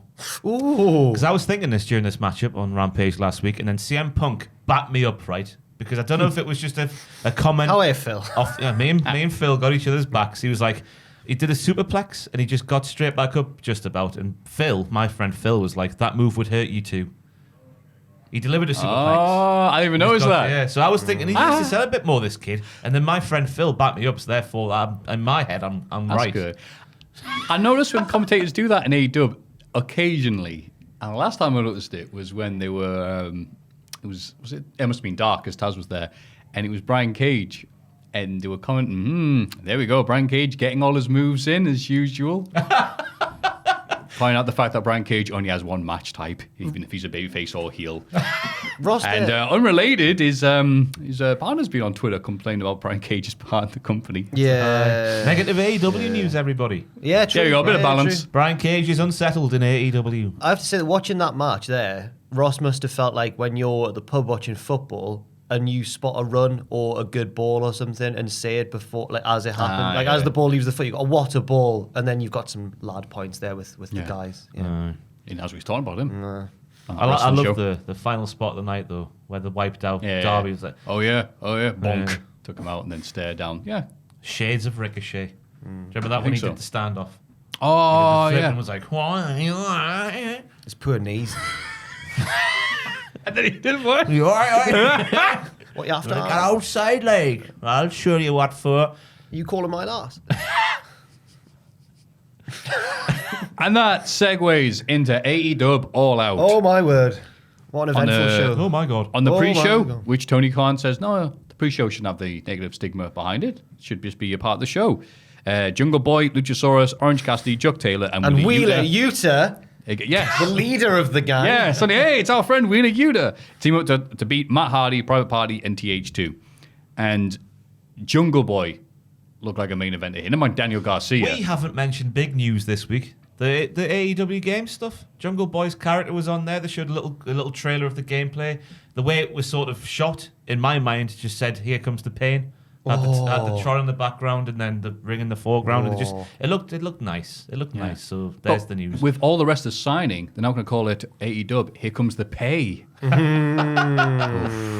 Here comes the TK. Oh, that's even better. With the pay, then he will lay. Instead of THQ games, it's TTK games. TK. No, yeah, THQ. Shut up, Ross. It's just Human horrible. Centipede happened in this match, which I enjoyed. Oh, yeah, they all do that a lot, and the Luchasaurus are like, no, whatever. It was the silly submission chain. It was a nice match to open the night, but yeah. And again, Jungle Boy being on the shoulders, Chicken like, fight. aha, I'll get him. Going way backwards, rising up, and then turning into a Spanish fly. Spanish fly, yeah. Yeah. Oh, that Like- was scary, that. like, Yeah. bloody hell. They must practice that in soft play areas, I reckon. I reckon. Because I think there was a huge scoop from Sam, wasn't it? A few years ago, he wore Geordie Pack at a trampoline. Yeah, slash or he thingy. saw That's a someone lie. who Was saw that the someone. wacky warehouse? practicing these flips on the little, what they call with the big blocks in it. Yeah. Not a water pool, but a big cushion block pool. Yeah. At the Oh, trampoline right, park, right. you know what I mean? I'm just imagining Pack at the Wacky Warehouse now, just unmoving in the ball pit. Get away from me. Just little kids coming up. Doing Get 450s, the balls just sparking everywhere. That was John Barnes once upon a time. Oh my God, it's gone from my head. Oh my God, I've forgotten what it was. Not Charlie Chalk. Atlantic Antics. Wacky Warehouse. Wacky Warehouse. Wacky Warehouse. John Barnes he had his son there when I was. Oh, I wasn't at the right. same. I was just there, but his son was having a party at the same time. Oh, I thought when John Barnes actually trained in the wacky. What's Yarn. like I the thought American I'd never equivalent? heard What's this. like the American equivalent, like Chuck E. Cheese, or has that not got a soft play area? I don't know. It's a soft play McDonald's? area where McDonald's, everyone, yeah. it's where everyone went for the birthday when you were like 4. But yeah, but it was really cool. It was good. And you can't go there now as an adult. You have to go to the trampoline places I don't and wanna put go. your back out like I did last time I Shout went. out to Coco the Clowns in Ashington as well. Their big slide was terrifying, but it closed down. I'm sure it was in a church. They built a soft play toy area? A soft play area with a big slide and whatnot. In a In church? a church. I'm sure it was a church. In Ashington. Oh. A wonderful haven of tranquility and sophistication. So I think my nana, I told my nana I went to Ashington once and she went, what? You made it out alive.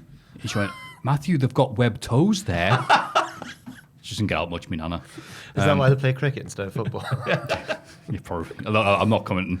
I've got enough problems. Miro retains the TNT title, beating Eddie Kingston after a shocking refereeing blunder from Bryce Remsburg. Oh, man. This was magnificent. What an opener. Bryce is the best heel in wrestling.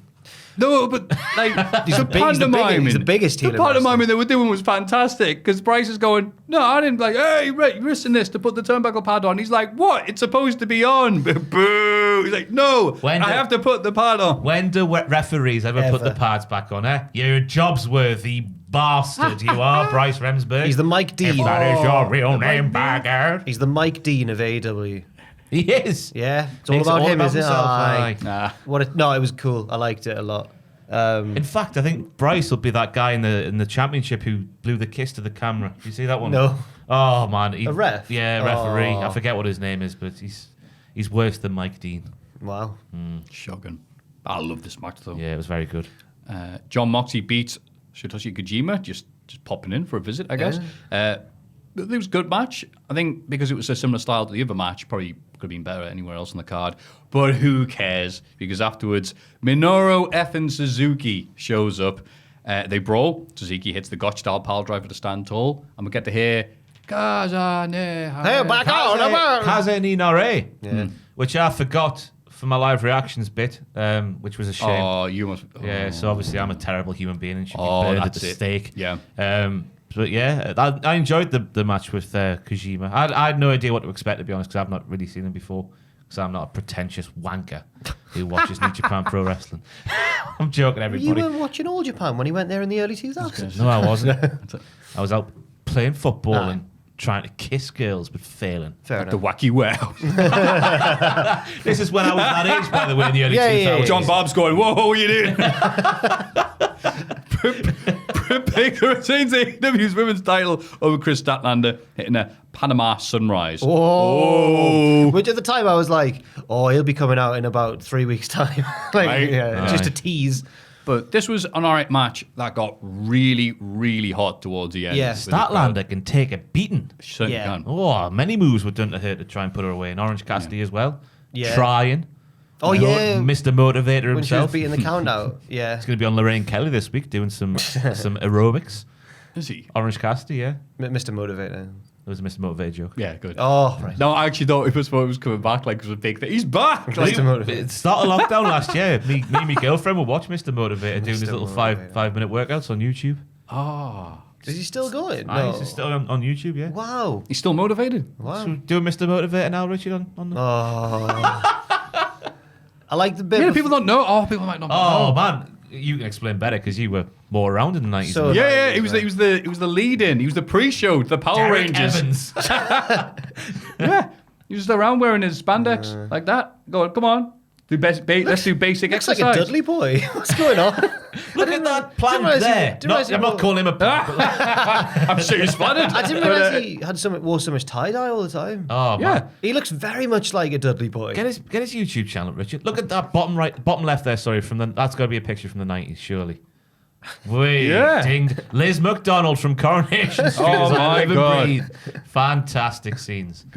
Well, that was good. Thanks. yeah. I was hoping you're going to pull his YouTube channel up, something to do with work. Okay, copyright struck. Mr. Motivator. Oh, Mr. Motivator wouldn't So what's do the that. new Japan when it comes to copyright? Oh, Imagine don't get Mr. the wrong side of him. Imagine Mr. Motivator would demotivate someone by copyright striking their content like that. Yeah. Fair. The Lucha Brothers beat the Young Bucks in a Oh, very man. intense cage match to become the new AEW Tag Champs. And Penta celebrates with his family afterwards. It's all very happy. Wow, from the magnificent introductions with the rap, Oh, that was cool. special event gear, no more Joker gear, because I know it's serious now for Penta. And they just went balls out like you expect them to.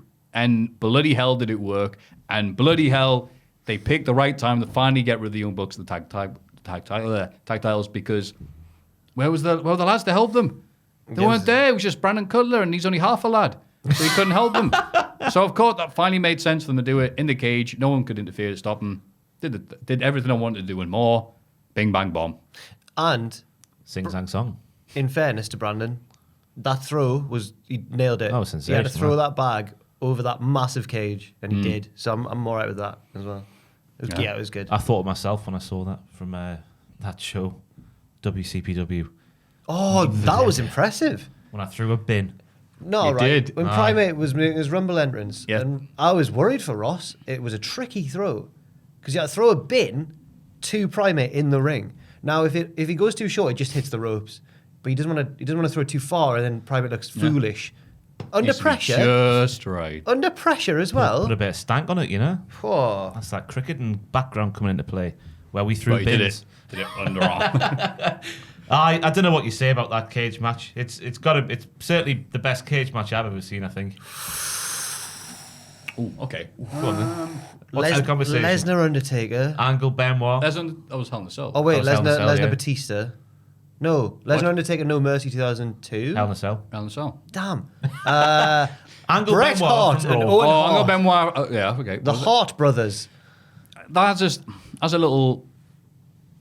No one's ever done a cage match like that since. That's the thing. No one does that. No, we're trying to escape the cage properly. Everyone's like, I'm going to come off the cage. I'm going to do the leg drop off the cage, whatever. Big So Show it's hard Braun to say. Strowman from Raw. Oh, yes. yeah. Absolutely. I'm trying to think of some more. There must be some more. Strowman and Shane. At WrestleMania. No, I'm Shane got thrown off the top onto the Oh, ring. wait. Shane hasn't been seen since that, hasn't he? No. Oh, fantastic. Yeah, it's definitely up there then. Neither's He Braun. came back once, didn't he?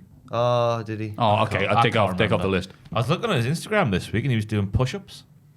He was challenging Shane? somebody. Shane McMahon was doing push-ups. Was he watching Mr. Motivator? Only way that could have been completed was watching Mr. Motivator. But it's got to be in the conversation at least for the When best. Shane was cage doing push-ups, he was making those noises when he got powerbombed. Yeah, it's a good question, actually. Better cage match than that. I have to think about that one. match. Let us know in the should we make that a big question? That might be- No, we can't. We've done it, haven't we? It's too much A-dub stuff Yeah. happening there. I feel like I don't really know what Phoenix's face looks like. I definitely know what Penda's face looks like now. He You see it always ripped gets all the his time, mask yeah. ripped. In that match he had with Vampiro, his mask was completely... Yeah. You could just see his face. So I feel like now, if Penda's mask gets ripped in a match, it shouldn't affect his performance. Yeah. He doesn't need to hide his face. That blood, though, That was cool. That looked Yeah. cool. Yeah. Oh, Lucha dudes are like, oh, if I'm going to bleed, it has to bleed Yeah. through my mask. Yeah, so I have to yeah. be, you know, I loved 9 how out of 10. badass they all are. Even the kids, like dads, like just pissing blood. Come here, Papa. Oh, yeah. Oh, That God. was so weird. Fantastic. Yeah. Lovely visual. Weird, though. But yeah, they're a family of warriors. I forget which UFC fighter it was, but they did that with their kids after a Pride event, and the guy's face is all swollen. When you say after a It's like, Pride... "Ah!" When you say after Say, no, it's fine, it's fine. When you say after a Pride event, you don't mean like a parade. You Oh, mean like God. the MMA promotion. I was wondering why it was blood spilled. I remember BJ Penn beat someone once and licked the blood off his glove, and I was like, "Oh, you are horrible, Oh, what a badass. grim man." He is. Lesnar wiping his tits with Hogan's blood. Jerry Lynn getting Steve Corino's blood and writing die on him. Oh. 'Cause he's studying German. The Joker of the Casino Battle Royale is revealed to be Ruby Soho. Do you know that song, by the way? Yeah, Like, you know. Rancid. Do you I know only got to know it through what she was putting on Twitter. And then Ah. Googling the song lyrics and then seeing it was by Rancid. That's right, yes. Well, the big two. What the hell was That's that? Andrew's phone. It's incredibly That's loud. Andrew's phone? That's what I think he gets a text when that noise goes off. But I keep thinking it's some sort of like speaker system. In the Those, ceiling. is those loud, people yeah. that don't have the thing set to not give a noise every time there's a text and you're in the same room. And you Bing. want to take their eyes out. Another annoying thing about him. They're endless. You're right. You know what? You're turning face. They're, Rod. they're actually Smashes up a guitar. They're actually. I like Andrew as a person, but the whole vibe of this office when they're together. And no offense, Richard, they're very cocky now.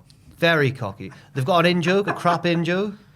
They all like. Who's They all, there? Who are you talking about? Like, The entire downstairs. oh, everybody, but Yeah, everyone downstairs. everybody. Okay. Andrew, Owen, Joel, Right. Ryan, Luke, Richard Dan. Tubman, Dan. They're all cocky. What's their intro? Do you know? me you're and not in on the Ross have intro. got a video coming out soon. I'm not going to spoil what it is, right? But we needed a live audience for it, right? And it was all them. They all came in, and one of us went, "Oh my god!" And then they all started going. It was like the seagulls in Finding Nemo. They were going, "Oh my god! Oh my god!" Just one by one. Popping up. And apparently it's because the Rate My Takeaway guy goes, Oh my God." But they do it so much. So much that makes you resent Rate My Takeaway, who is the nicest man nice alive. guy. They're impersonating him. Aye. Now then, Now you guys, hate how we him. doing? Back on road again. Yeah. Oh my god. Oh. Beautiful consistency. I enjoy the way he says Our beautiful. office is less musty. We keep the windows open. We keep the windows open. Got scented candles up there. I want to get some floor plants. Yeah. I'm gonna politic for a Yankee candle soon. Our Wait, office, hang on, our hang on. office is less of a man cave. Is this all happening because we're up to Survivor Series / War Games? Oh period? no, it's not. But that would be fantastic. Oh, Fair play. oh, thank There's a you for definite that. split at Cultaholic Wrestling now, and it's quite sad. It's quite sad. Aye, but the Battle Royal was Anyway, fun. Yeah, the Battle Royal. I still don't like the Casino Battle Royal format. I think it's messy. Weird. I think it's better doesn't now they really do the work. individual entrances. But the cameras, But the they- production needs to be more on it. I think because someone will run in and do a move, but then the next person's come in and I don't like the bit with Yeah. the card though. It slows everything down, doesn't it? Where they reveal what card it is. But I guess Oh, it's it's quite crucial. diamond. Like we don't so know. what? Like you haven't revealed who's in them. So, Yeah. but it did what it needed to do. Introduce Ruby. Last meeting Thunder Rosa. Yeah. Got to see some people doing some stuff. Lots of silly stuff as well. Lots of people posing on the apron during a battle royal. Tay Condi. Come on. Ty Condi. What are you doing? There was Reba did it as well. She was doing a She's split. stupid. Uh, No, that's a character. yeah, I mean, that's a character, yeah. She is the lackey, and then whatever that local lass was called, Sky Sky Blue. Sky Blue. She was the first one out. I was sad. It was her big chance. And then Riho went through the rope. And then she under the bottom. tweeted. Then she tweeted something like, "Over the top rope?" Question mark. So ooh. Oh, she did get. and then it hasn't been like- mentioned since. Yeah, No. it hasn't yet. So I pretend that didn't happen. I was shocked to see Nyla Rose eliminate Jade as well. yeah. Yeah. Thought would have been the other way around if anything. I was hoping for that, but oh well. Final stretch was great though. Certainly was. Even if Andrew did somehow know that Ruby Soho was going to be there, that's a bit suspicious, isn't it? Huh? Huh? Huh? Tell you who else was there backstage? Sarah Logan. I saw on the Road 2 or whatever, or on Being the Elite, on one of the Sarah extra behind. Logan. From Was the she just Riot saying Squad, hello? the third. Oh, the one who I was thinking- she had that one promo and then she never spoke again. Yeah, I was thinking of the last we used to work with. No, And she's anti-vax. Kane's Nacho Boss. Yeah. Yeah. Sarah Logan. Gay meat. Game. Yes, that was yes. Yeah. That's a promo. She just for people who don't know, she was speaking to Daniel Bryan, trying to say game meat, but it came out like gay meat. Yeah. Context is key Anyway, in every situation. She was there with her. Cool. Your new gimmick is you're a mime. She was there with her and Eric Rowan, not Eric Rowan. Raymond Rowe? No, Eric. Raymond Rowe. Yeah, Raymond Rowe. Eric. Was there? Yeah, that's why I got confused. Eric there. the Viking. Yes, their baby. She had the baby with them and stuff. And everyone was like, oh. And then Ruby Soho turns up.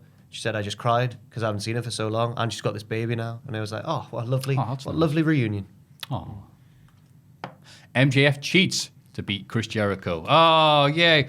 Forcing him to retire. Oh, wait, Jericho had a good run. Whoa, wait a minute. A second referee comes down and explains that Jericho got his foot in the ropes before the count of 3, even though he probably didn't, it says here. I don't think he did, you know. Nah, I think he was justice all for Aubrey, I think she was right. I think she counted 3 and his foot wasn't on the rope. I like the troll job from MGF where it had the Jericho 99. Yeah, that was good. That was good. Jericho with the bassist doing the theme. Me and Is it Andrew a did bassist? better, Sorry, to maybe be it's a honest guitarist. with It would have been better if it was just the bass. Yeah, I was going to say, no, Matthew, that's not right. you. He played the wrong tune. He was going too slow, then he was going too quick. The guitar sounded really loud for the live Yeah, it crowd. was too loud. Too loud to sing along to. It was good on paper, but poor in practice. Yeah. I was really looking forward to MJF beating Jericho and everyone moving on to something else. So then they did the, whoa, wait a minute, sports entertainment, like stuff for the referees. I'm like, all right. And then Jericho won. I'm like, oh, It makes no sense. Jericho had lost 3 conclusive times to MJF in this feud. Yeah. And then he's got 1 consolation goal in the 85th minute of the game. And that's the end of the feud. Jericho's won the feud, I guess, with that big win at the end. This is the most egregious one I think I can think of AEW, like putting the wrong person over. Like it should have been MJF, but it's not that bad because he's such a heel that he can always get his heat back because he's MJF. But if it was someone else, it could have really hurt them. It could have really hurt them, Chris. So you didn't need your win back. Sorry, Phil. Yeah, I agree with you. Sorry. That hurt me when I saw that Instagram post on Monday morning from Chris Jericho saying it was the end of the feud. And whatever else he said about he said it conclusively is the end of the feud, which makes makes the result make little sense to me. But there we go. I enjoyed MJF's Ric Flair nods though.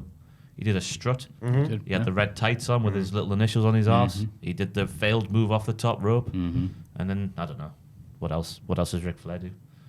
The referee's decision Makes his phone look better than they are. The referee's decision is final. I hate dusty finishes, man. I need to apologise because in my video covering All Out, I was like, oh, they've done that thing again where they had the referee come down for certain matches, but they don't do that all the time. Yeah. Skipping over the fact that there was a brawl and that's why the ref was out there. So it makes sense. Yeah. So I watched. Right then, fair enough. Yeah, I watched the pay-per-view twice and I missed that. And then lots of clever people in the comments were like, Ross, you're talking bollocks, man. That was them typing. Chekhov's ref. Because it does annoy me when they do that for some matches, but not all. But that one made sense. So good for Wardlow and Jake having a brawl. Yeah, that makes sense. That sweet pay-per-view payoff. CM Punk beats Darby Allin, his first match for 7 years. Sting comes out afterwards and everyone shows each other respect. It's all nice. I was just glad CM Punk looked good. You know, never mind the match. All the nods to Bret Hart versus 1-2-3 Kid on Raw, which you haven't seen it, is a banger. Was it 5 moves they did? Like copy for copy? Little nods. Okay, they did the arm drag and the... arm drag and the... Okay, Kid. Okay. The arm bar. They did the... this is later on, but they did the big swanton off the top. Bare naked lady Gradunzel. I don't know where that came from. Bare naked lady. Bare naked lady. Can't even say it. Bare naked lady. It'll take me about 1 week to say that. Bare naked lady Gradunzel. Yeah, that's just... Words are hard. Jack. They're the only 2 I can remember, but there was about 5, yeah. What a lovely way of putting that, because Bret Hart 1-2-3 Kid was like, well, 1-2-3 Kid, he's a hell of an athlete. He's a real good kid, you know. And someone going, well, why don't you give him a title shot? Oh, okay. And then they had one on Raw, and it was amazing. And now Darby's like, you think you can take on CM Punk, do you? All right. I thought he looked... I didn't mind the long tights either. I think they're nice, mate. I like them. I like because I like semantics, me. Right? You can tell. And this is the new CM Punk. So to differentiate from CM Trunks, as he put on Twitter before he deleted the tweet, because everyone's like, your trunks look better, pal, not the long ones. No, but the long ones look good. Yeah, I think they look fine. I thought this was a nice change of pace for the pay-per-view, I thought. Yeah. There was a lot like tactics and map-based stuff. It was a real and match, yeah. Like American main event sort of style, I guess, is the way to put it. I was so relieved that he's still good. He's still really good. And after the match, when he's like, some of you must have flipping forgot. Remember, I am actually CM Punk. I am actually good at this. And I was just worried that for some reason he'd have lost it. But no, buzzing. Yeah. So handsome. I agree. And despite the attempted interference, So sweet. Sorry, it was so funny. It was just I don't think she was connected to wrestling at all. She was like, don't know who CM Punk is, but he's all over my Twitter, and I googled him, and he is so hot. Like, I hope he wins. Oh, that was the entire female locker room in the late 2000s. Oh dear. If reports to be Maffew, believed. no. Chick magnet? Yes, he was. You Scandalous. heard that? Yeah. Oh. Anyway, despite the attempted interference, speaking of sexy, QT Marshall loses to Paul White in quick and dominant fashion. Yep. Yep. Fair enough. It was there. I thought it would have opened the main card before the show took place, but I can fully see why they put it where they did. A nice piss break match. A nice put your feet up for 5 minutes before you go, wah! Yeah. Again for the main event. Let me go buy those shirts that have just come out. You know. And Kenny Omega beats Christian to retain the AEW World title, thanks in part to attractions from the Good Brothers and Don Callis. I think, God bless them for trying, but like the crowd were like, okay, we're full. We're full. We haven't got any room for dessert, pal. But Kenny Omega got like a big healthy pop. Christian got like, because they're following CM Punk. His big return after 7 years. But they tried. Did everything they could. This was a pretty decent match. But when this was ending the show, Yeah. and you knew that Kenny was going to retain, then you were just waiting for what you just- knew yeah, something was it's going to waiting for the happen. end. Yeah, Shout the out end- to Christian, by the way, because I thought he was great in that match. Like going tactical. toe to toe with Kenny Omega and doing all these big silly moves off the middle rope and nearly impaling himself on a sticky out a bit of a table. I thought he Yeah. was really good. But I thought he was also tactical as well. Like at one point, Kenny started hitting all the knees that he does. So Christian just grabbed on, like he did the Road Dogg in the Royal Rumble, just grabbed onto the bottom rope so he couldn't drag him for the One Winged Angel. I was like, oh, Christian. And his footwork was astonishing, I must say, as well. And then the Elite beat down Christian and his allies after the match, with Omega claiming that anybody who could possibly beat him is already beaten or is already dead. The lights go Cadence out. was off. Undertaker. The cadence was off. Or he's already dead. Like, come on, Kenny. That's how he talks. I know it's how he talks. Because his idea is he's an annoying nerd. That's why we cannot relate to him. Adam Cole makes his AEW debut and heads to the ring. I was joking. And super kicks Jungle Boy? No. Amazingly, the lad who was in Bullet Club and in Mount Rushmore shockingly joins up with his mates and says the most dominant faction in all of wrestling. And Kenny prepares to close the show a bit edgy. And Bryan Danielson heads to the ring. He helps Christian and Jurassic Express fight off the Elite, and everyone loses their minds. Oh my God, better than WrestleMania X7, says Ross triumphantly. No, I didn't. I said Yes, the best, you did. I said the best since WrestleMania X7, not better than. Big difference. This show was Well, how even come all these people have better. misread this? Because they're stupid. Oh, that's right. Kiss my arse. Yeah. I don't know what to say, but I think they're gonna. Adam Cole's gonna split them up from within, right? Because I've put my GCSE Media Studies A to good use here. Oh, we got an A. And the way that Adam Cole inserted himself between the Young Bucks for the kiss, and he visibly went to Kenny Omega, turned his back on him like that. He doesn't respect Kenny Omega. Oh, you've read into that a lot. Oh, there. yeah, I have. I don't know if that was the intention because they've done that before the kiss thing. Oh, I know it's a thing from the past, but he also turned his back on he Kenny. turned his back on Kenny, Didn't so- mention the Good Brothers in the promo that we'll talk about in a bit. Where maybe maybe he will. I'd love it if he did, but Yeah. I would. I'm telling you now. Well, it's funny because I read the Young Bucks book, and the Young Bucks spend a lot of time going like the people that they got in the Bullet Club or had joined with them about how they're all very attractive. What? And there's this wonderful bit. The others, well, Dustin Rhodes. I mean, he was such a great performer, very good looking. Kenny Omega. Wow, we were just taken to him immediately. The buzzing over how hot the dudes are that they hang out with in the Bullet Club. They hang out with Dustin. And Adam Wait, Cole Dustin is by Rhodes? far their hottest dude. Wait, Dustin Rhodes. What? Did I say Dustin Rhodes? Yeah. Jesus. Cody Rhodes. Dustin Did I say Dustin? Dustin was a good. Oh, God. Dustin was a good-looking guy in his youth. 1990 Oh, aye. Aye. Oh. Babyface assassin. Dustin Rhodes joined the Bullet Club. It's so hard. He's so good looking. Oh, I love it when he does that thing. Yeah, but anyway, my point was Adam Cole is by far the person that they call he's a the most he's a about how hot he phenomenal is. looking So- man. Stunning. Oh. Even with his little rat beard. That's why I Do you said know what that. makes him even more attractive? Right, he plays the bad guy, but he's lovely. He's a lovely bloke outside of On Twitch. Yeah. Oh man, I've been Which he watching can still do. a few of their Rumble stream thingies. I've got these nuts in my head. That's not what it's called. What's party? Not the party. The That chugs. party. The chugs. Oh yes, Is that what it's called? These chugs. that's his Twitch Been name. watching it's him and Xavier Woods and Cesaro. That's the party. That's He's the party. he's Chugs. Tyler Breeze. Yes, Yeah, but the that's party. the party. But then Cole is Chugs. That's It's his Chugs Twitch in the alias. party, Yeah. I was watching their Rumble thing. It was quite fun with Stone Cold Steve Austin. Yeah. Adam Cole's Austin impression all the way through. Very entertaining stuff if you haven't seen it. I hadn't seen it before this week. So Yeah. Me and Owen raided him after our stream once, like a couple of weeks ago. He was genuinely buzzing. I was like, why do you care that we've raided? You should just be Yeah. like, oh, cheers, guys. But he was like, pause the game, right? Started doing a little dance. I was like, what? Dude, it happens when I raid him after I'm doing my book streams, and he's just like, Maffew, Yeah. bunch of radio. And I'm there like, I've just said nothing but negative stuff about your last few years of NXT. Bro. Like, such a dick. Maffew, I Like, have to ask, no. by the way, did you watch any of the Cole and Gargano?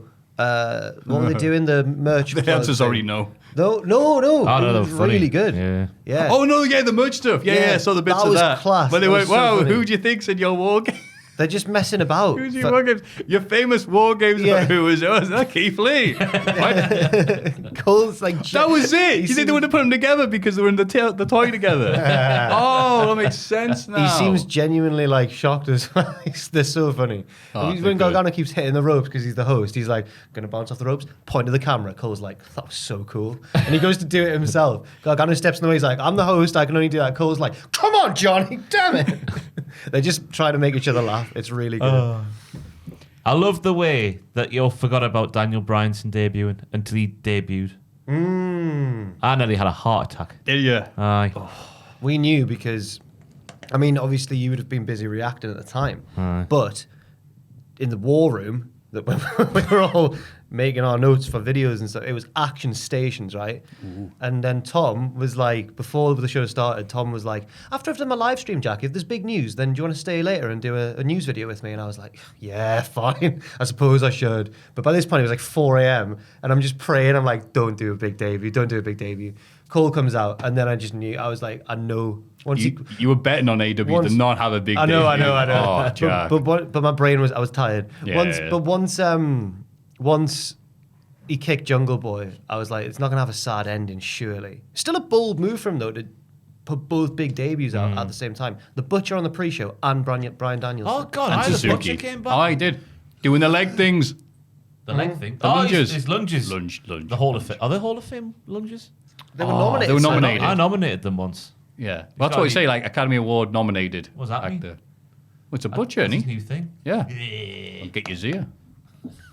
Okay. Finishing move. Just that Monday Night Raw. Oh, boy. With the video package. Oh, this is good, this. All the tag teams are excited for Tag Team Turmoil. You'll get a little bit of time to just get themselves over or say something. You remember who they are and to build up to the match. It's like, oh, that's nice. RK Bro heads to the ring. Oh, well, good for while it lasted. And Orton says that tonight will determine who will face them for the tag team titles. Something weed. Lashley and MVP interrupt, and Lashley wants a match with Orton one-on-one. Orton is up for it if the WWE title is on the line, and the match is set for Extreme Rules. And that's that. I don't want to be negative, right? Because I thought this Raw was quite good because there was lots of wrestling on this professional wrestling show, which is quite a novel concept these days. But is this Orton Lashley world title feud literally just off the back of the match on last week's Raw? Yeah, I Yes. think so, yeah. That's a bit naff, isn't it? Yes. And also a commentary on them not building folk up good enough, or putting them in tag teams because of lols and weed. It feels like Orton's a stand-in Yeah. for someone else, but I can't think who the other person would have been. Keith Lee. I don't know. Scandalous accusation there from me. Yeah, of course it is. Scandalous accusation. I'm just talking bollocks now. You are. Yeah. Lashley and MVP also enter the tag team turmoil because Lashley wants to be double champ. So New Day, the first team to enter. They run through the Viking Raiders, Jinder Mahal and Veer, the Lucha House Party, and then Mason T-Bar. We kind of skip over Xavier Woods, by the way, in the early stretches of that tag team turmoil match because he is now the best professional wrestler in the world. He can take any maneuver and kick out. He can do any maneuver and pin folk endlessly all day long and all night long. It's nighttime, and nighttime is the right time for Xavier Woods. Apart from a bit of a little promo package hyping up the next number one contenders match, there was no LA Knight on Can NXT I just this say, week, and I was devastated. they did him so dirty with that promo package, the way it was shot. Talk about later on. No, let's talk about All it now, right. because it's more important than Raw. LA Knight, right? They had him in this car with it was nighttime, but they had a big, It's nighttime. basically a big torch shone in his face, and he looked so old. Not because of him, but because of the way it was shot. Yeah, no I one's thought gonna they've look done good him like that. dirty. Eh? Yeah. Yeah. Poor LA Knight. Very handsome. That's why he man. prefers it to be nighttime. Exactly. Yeah. Switches the lights off. I'm so sexy. Mason T-Bar beat down the New Day after being eliminated. The next team is Mansoor and Mustafa Ali, who attack the baddies and also get beaten down. Sonny Deville and Adam Pearce delay the rest of the match while the teams recover in that thing that Raw does, where they either have one singles match turned into a tag match, or they have a tag match turned into something else match. But this now it's a wasn't- tag but team this- turmoil split up. But this wasn't a conventional Raw, though. This was different. Yes, it was, because Sheamus beat Drew McIntyre Aye. to become the number one contender for the US title, rolling up with a handful of tights. And then Drew, the baby face, Well, the he- sexy storytelling baby face who people look up to, lays him out afterwards like a wrong un. Well. Sheamus did grab a handful of tights. He cheated. Did the ref see it? Ref's decision's fine. Fair enough. Bad sportsmanship. I just thought it was a good match, and after Sheamus cheated to win, I didn't mind seeing him meet his maker, so to speak, and his maker being the soul of Daddy Drew McIntyre's professional wrestling boot. This reminds me of the legend of the bad loser. Interestingly, right, I'm going to give a huge spoiler away. Tom Campbell, through his radio gig at the BBC, has managed to get interviews with both Finn Balor and Daddy Drew McIntyre, which are coming to the channel in the coming days. And Drew speaks about that entire historian shtick in his interview with Tom. And I don't know if I should say why it stopped, but he tells Tom why it stopped. And it's funny. So where can we listen or watch this? On Cultaholic Wrestling's YouTube channel, of Not course. yet. Not yet, though. It'll be up. I think the Balor one's going up today and the McIntyre one tomorrow. I've got no idea, to be honest with you, but they're coming very, very soon. You built this up better than Orton Lashley. Well done, It's Rob. it's a big deal, even though we're backhanded our way in there, through the BBC. Big deal, that. Getting two WWE people on the channel. Look at us. It was eh? for art for the BBC All right. and Cultaholic. Rhea Ripley and Nikki Ash. Tom say- Campbell securing those interviews is my move of the week. I forgot to say it. Oh, Mine happened during wait, Ramadan. so Jack's reading your script. Mine, Oh, baby.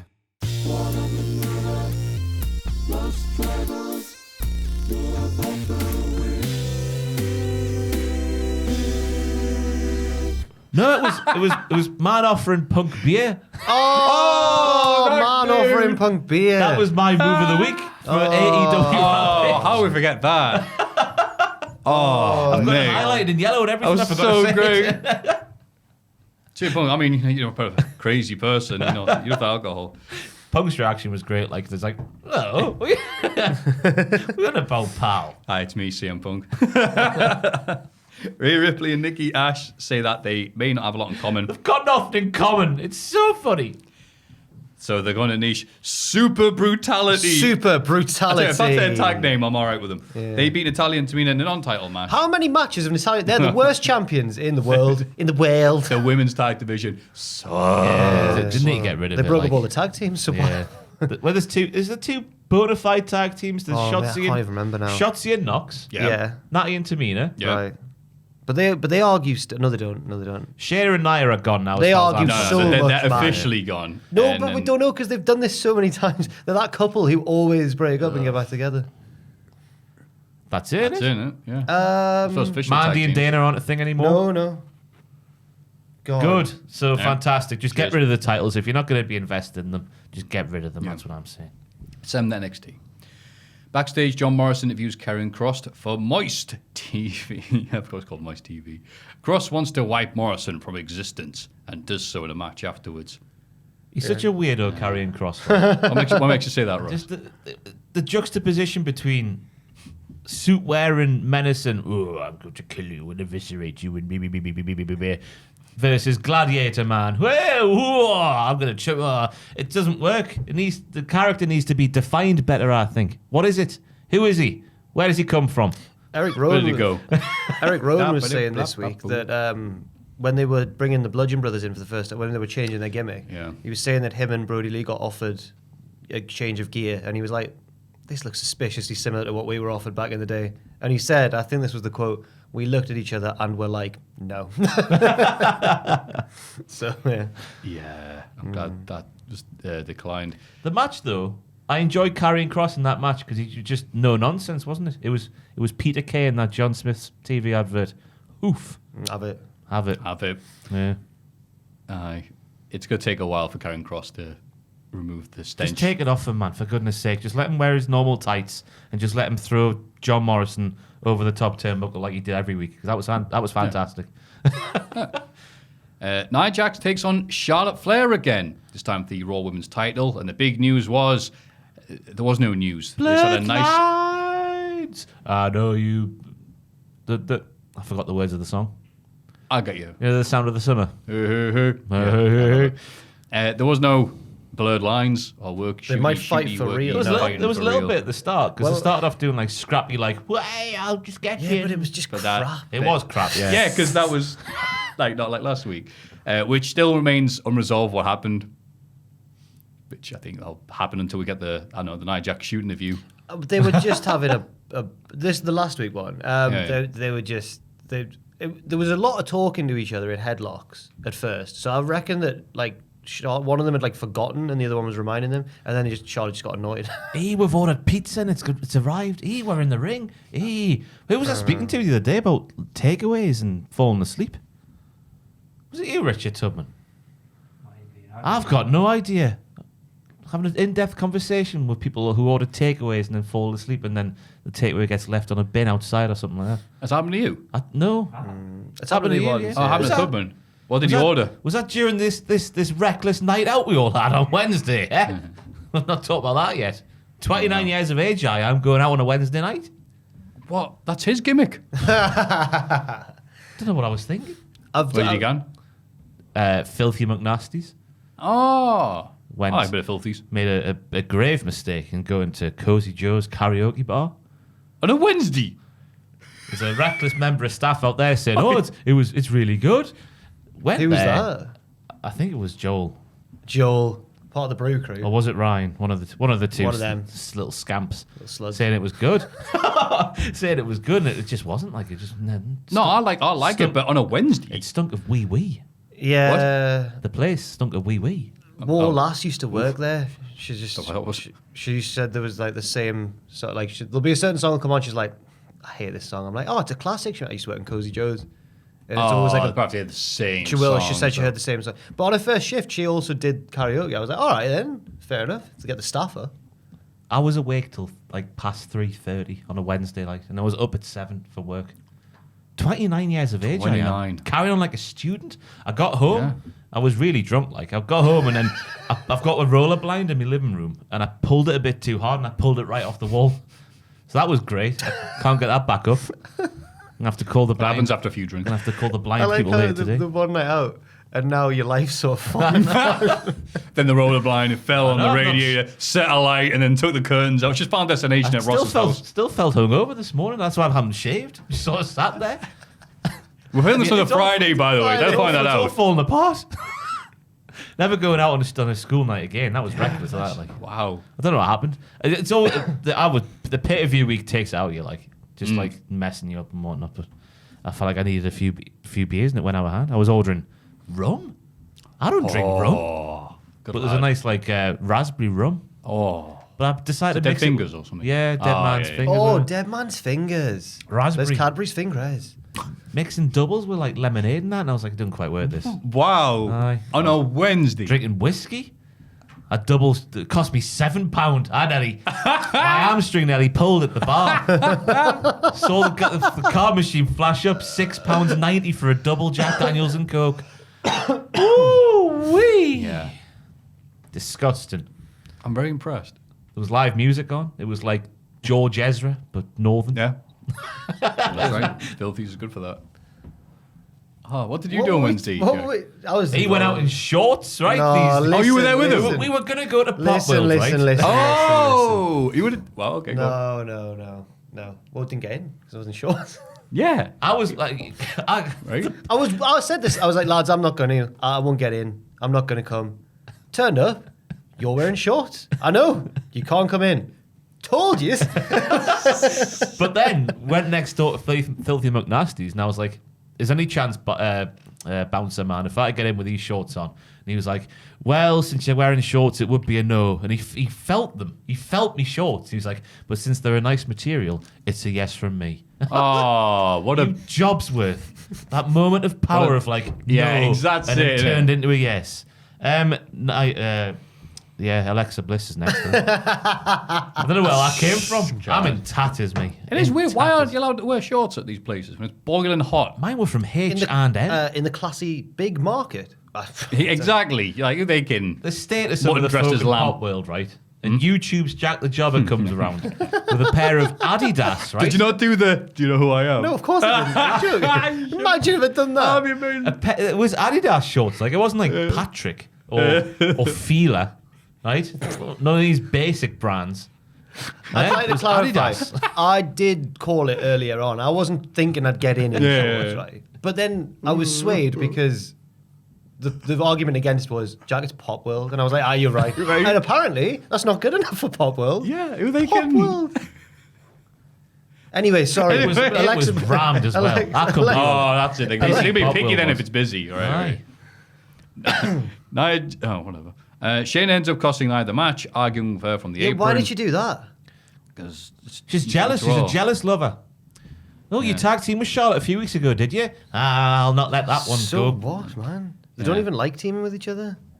which allows Charlotte to hit natural selection for the win. Alexa Bliss appears in the Tron and invites Charlotte to her playground. Charlotte says, nah. So let's go down, and Bliss appears in the ring with her. Charlotte grants her a title match and says that this is her playground. Yeah. She doesn't play games. There's a promo, that one as well, but there's a promo coming up a bit later where it was like, they need to just change promos. Like, we've said this so many years now, but they really hammered it home how they're all the same. Yeah. Yeah. That's all I was thinking. Like, this is why people like AEW. And I know WWE versus AEW, but still, there's very little on the show that feels like you're watching people do stuff. You feel like you're seeing people be in a really crappily scripted drama. Yeah. Sometimes you're in the mood for a crap drama. Coronation Street, when all the murders were happening. Hey, they cleaned house at the NTAs last night. Did they? They won all of the awards to Coronation Street. All of them. As it should be. No. I don't watch. I've not watched it for years. Nah, yeah, right. I watch Coronation Street when because it's funny. It's very right when it's, me parents leave it on after Emmerdale, and you go, the comedy bits are funny, but when they try and do serious stuff, it's a bit naff. But Emmerdale's my thing. Was it? Emmerdale. Absolutely. Interesting. Yeah, that one, yeah. So people say, how can you put up with this rubbish? I'm like, come on, man. Not on a farm. Sugdens. Reginald beat Securizawa at the... Oh, God, who cares? No. Oh, sorry, go on. The 24/7 division could pick up once again. Could it? Because who was watching on from afar? Drake Maverick. The best thing that ever happened to the 24/7 division. And Jeff It's like Hardy. 9 years ago, wasn't it? And Jeff Hardy. Jeff Hardy was out there, wasn't he? Was he running around after In the Reggie? mix. Was he one of the ones? I'm No. sure he was. That's crazy, that. No, I skipped these bits anyway. That can't be right. Jeff Hardy. I've written it down unless I was just tripping battles yesterday when I was watching Raw. But I'm sure he was out there. I think they did that to make sure people are paying attention. I don't know, Jeff Hardy was there. What a waste. What a waste. I don't think I've included the promo that you want to comment on in our notes. There's the Dewdrop promo. This there is the or not? promo I was speaking about, yeah, where it's like everyone is the same human but in different bodies. Go on. Yeah, I don't know what she Don't said. She's like, "Oh, this is the Dewdropolation because evolution, Dewdropolution." They'll just go. Oh, watch jeans. No. Go Wait, watch- hang on. I didn't see this. Did she say that? something like that. I've got Dewdropolution.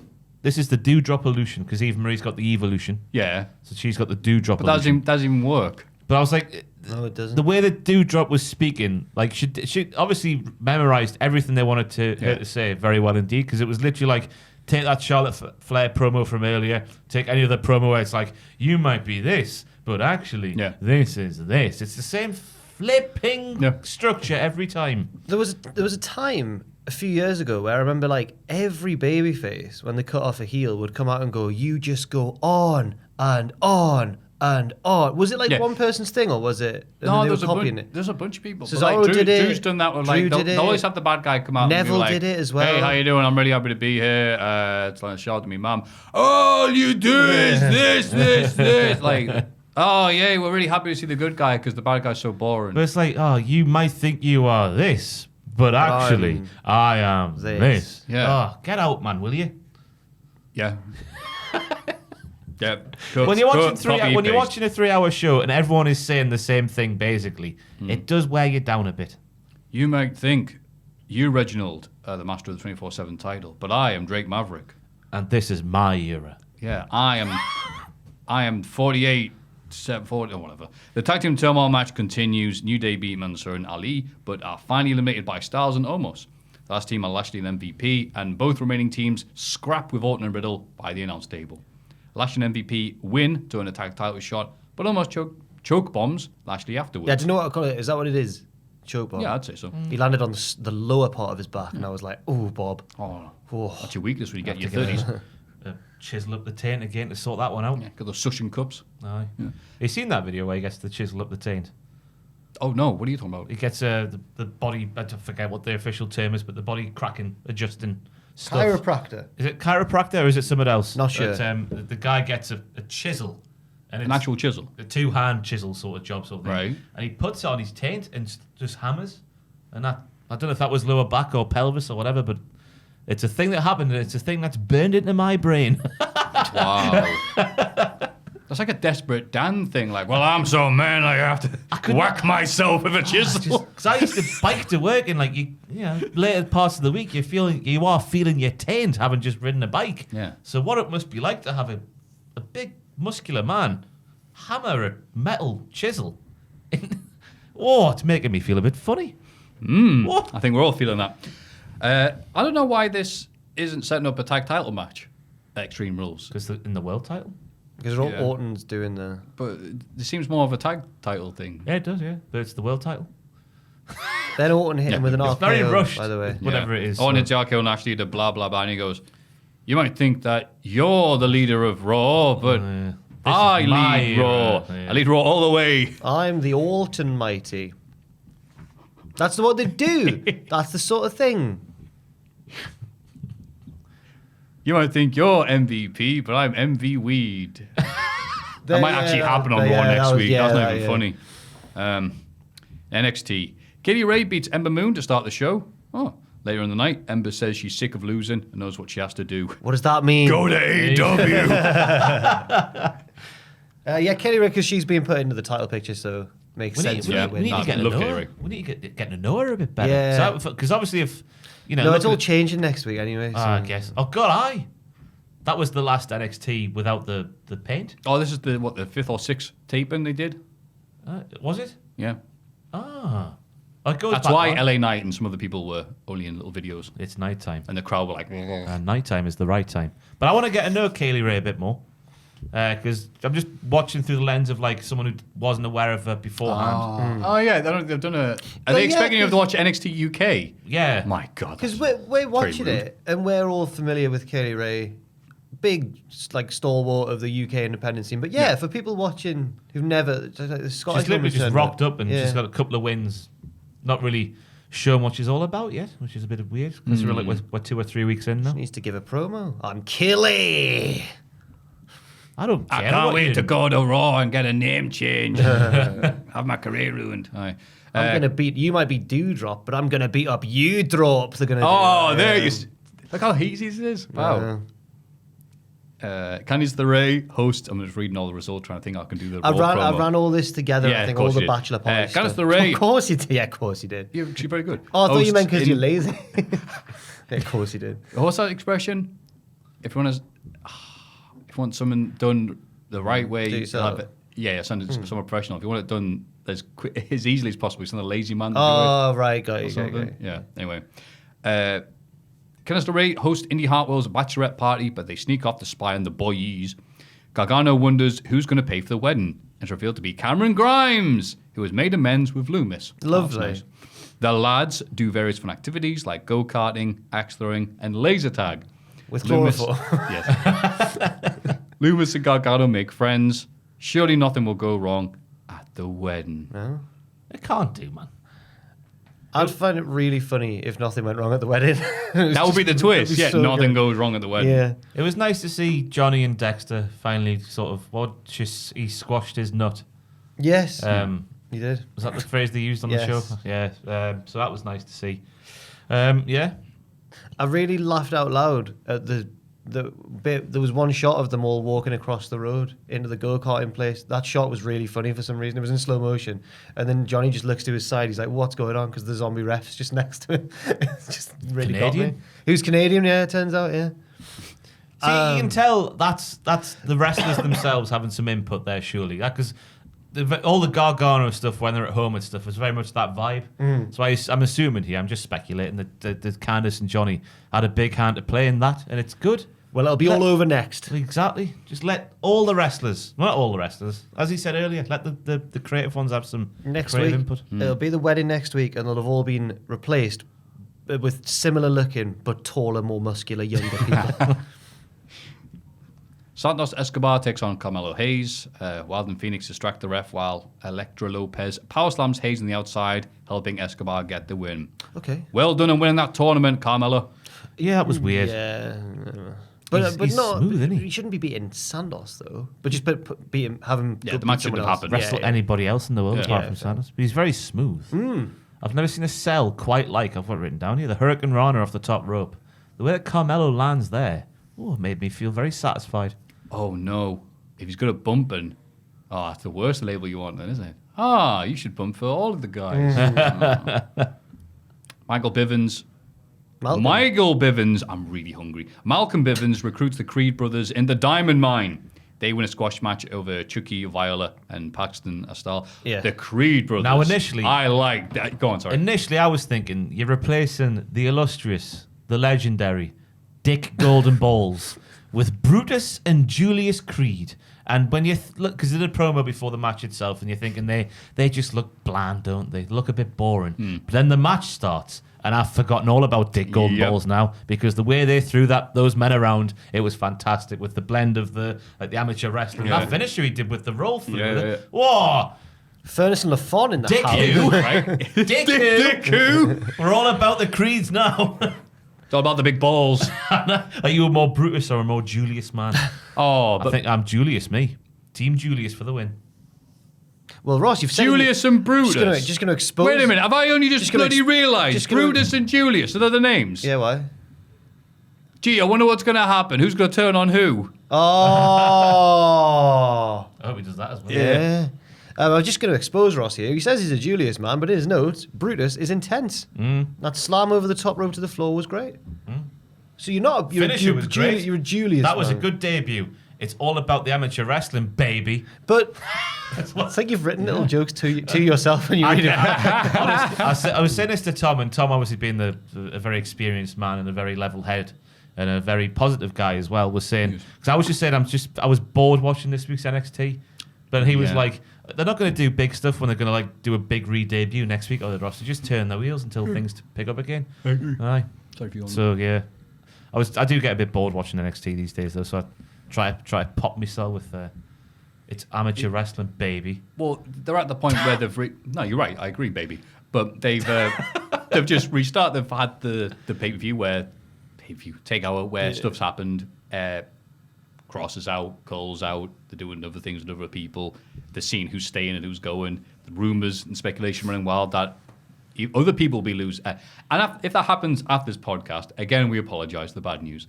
But yeah, it's right now it's just spin the wheels until they figure out what they're doing and get the new one. So we'll defend them that. But yeah, they were mint, those brothers. Yeah. They were, weren't they? Yeah.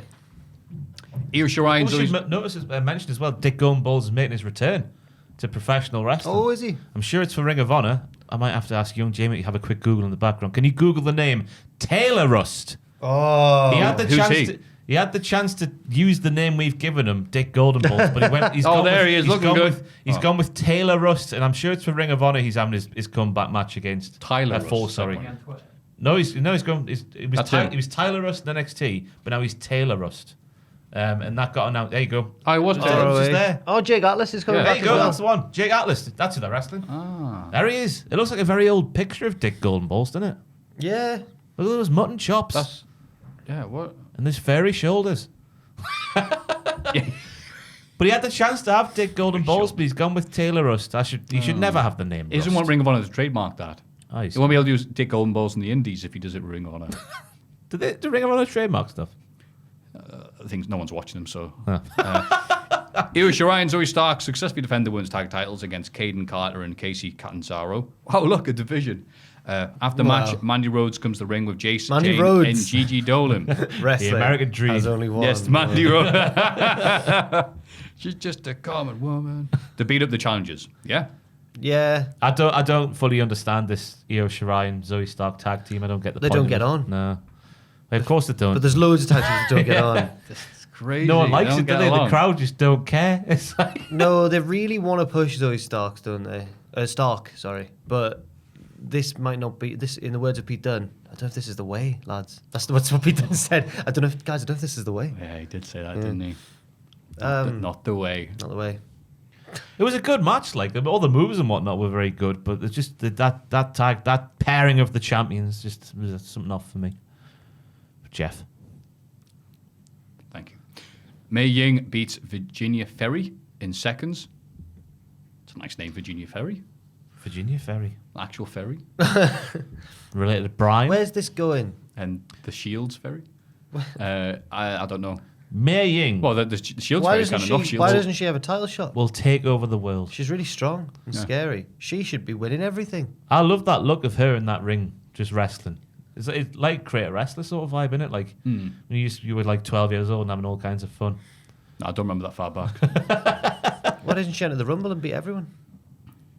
She can and She's she really will. strong. Okay, maybe that's not a priority. Maybe. I believe in Mei Ying. Now, what is a priority? Is just scaring Boa. Ooh. Yeah, yeah. Oh! No, that's your name. Boo.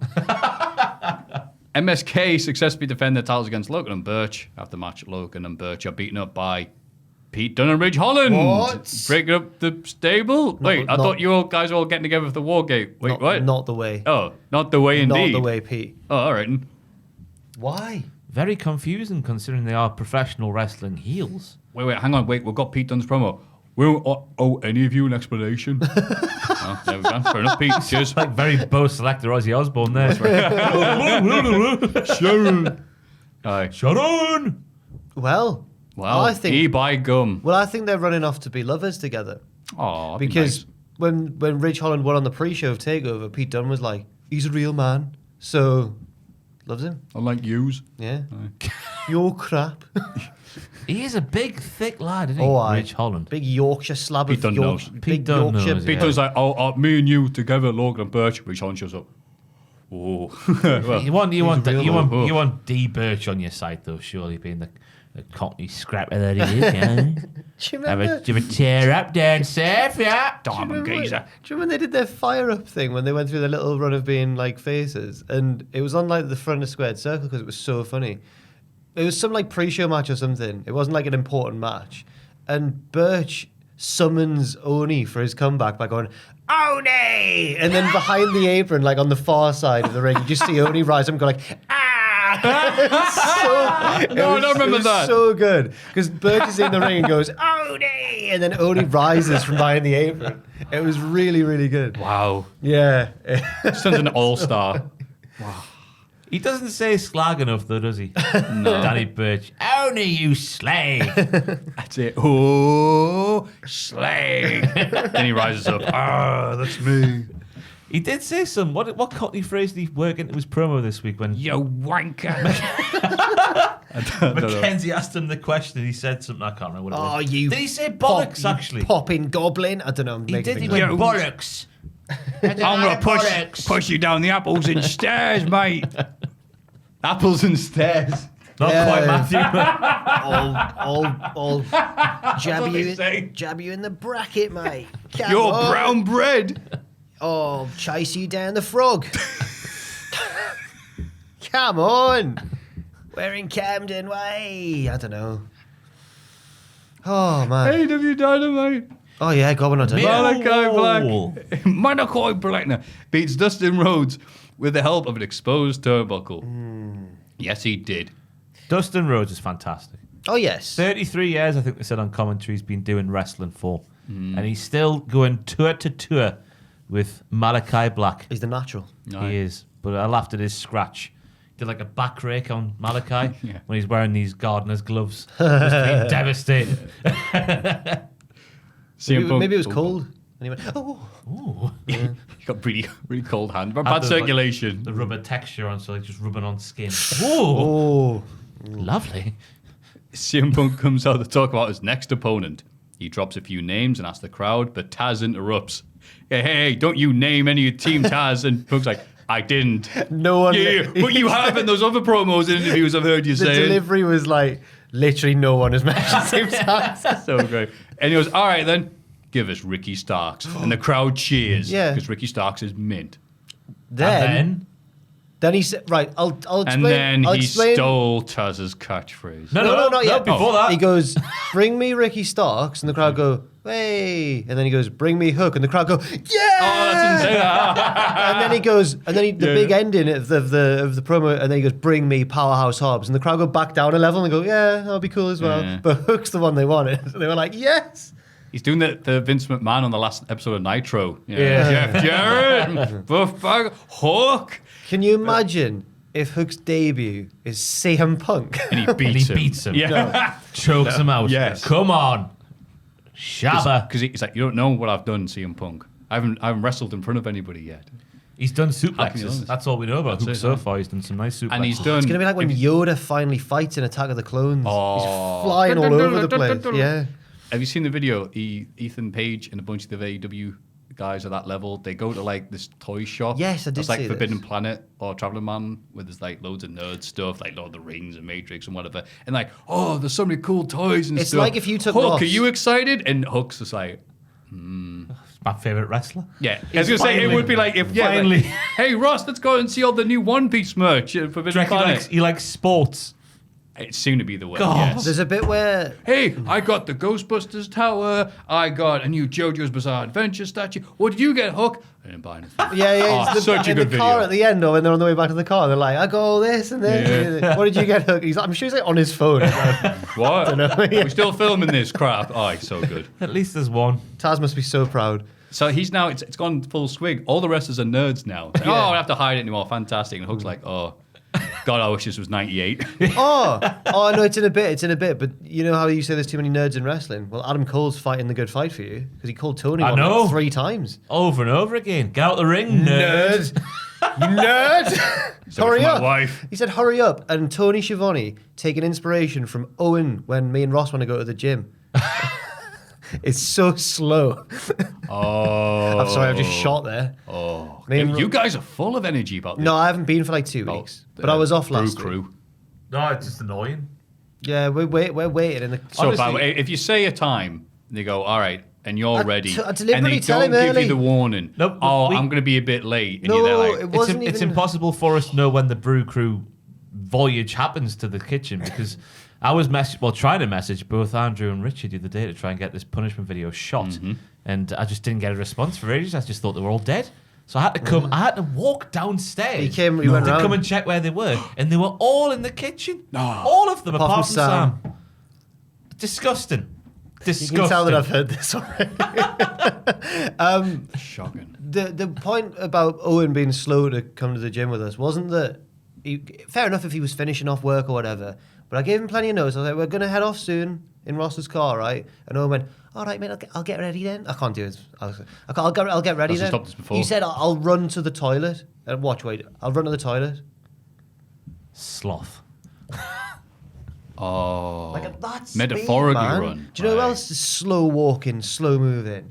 Richard Tubman as well. No. I've been caught in the corridor when the Brew Crew have been heading back into the office, and I need to get in the door. And it's being being at a busy junction, like because They all in a row? Yeah, they all go in a row past you. A formation. You'd think one of them would let you nip in, Like the Red Arrows. but crap, And with cups of tea. brown arrows.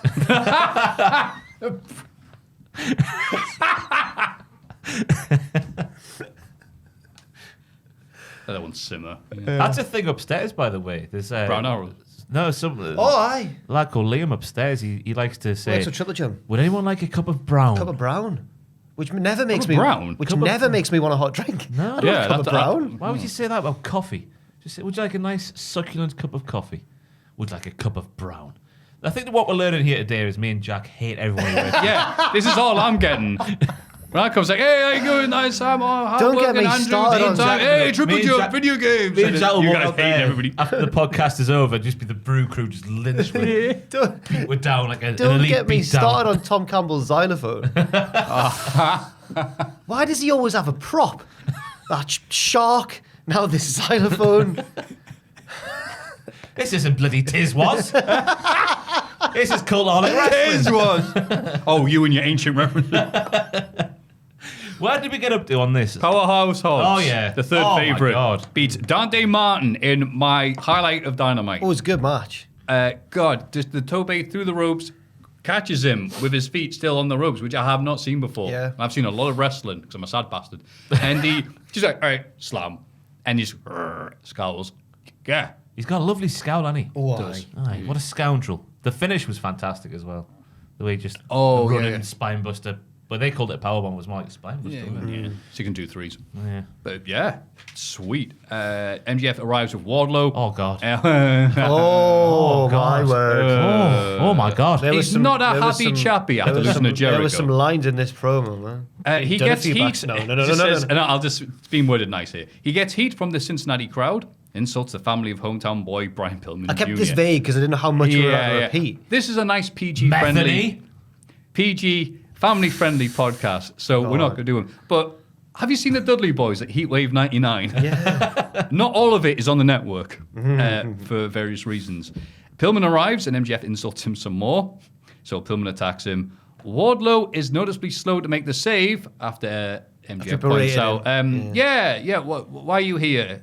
You didn't do a good job on... Looking pretty or whatever he said, yeah. Yeah, why don't you stand there looking pretty? And he does. And then he's like, oh, no. He, like Owen, very quickly goes to save him. There we go. Later, Griff Garrison runs out to get punched by the Diamond Big pop ring. for Griff Garrison. Oh, aye. eh? Yeah, getting sparked out. And then Pillman has to cover his body and, like, protect him. No, you're my meal ticket.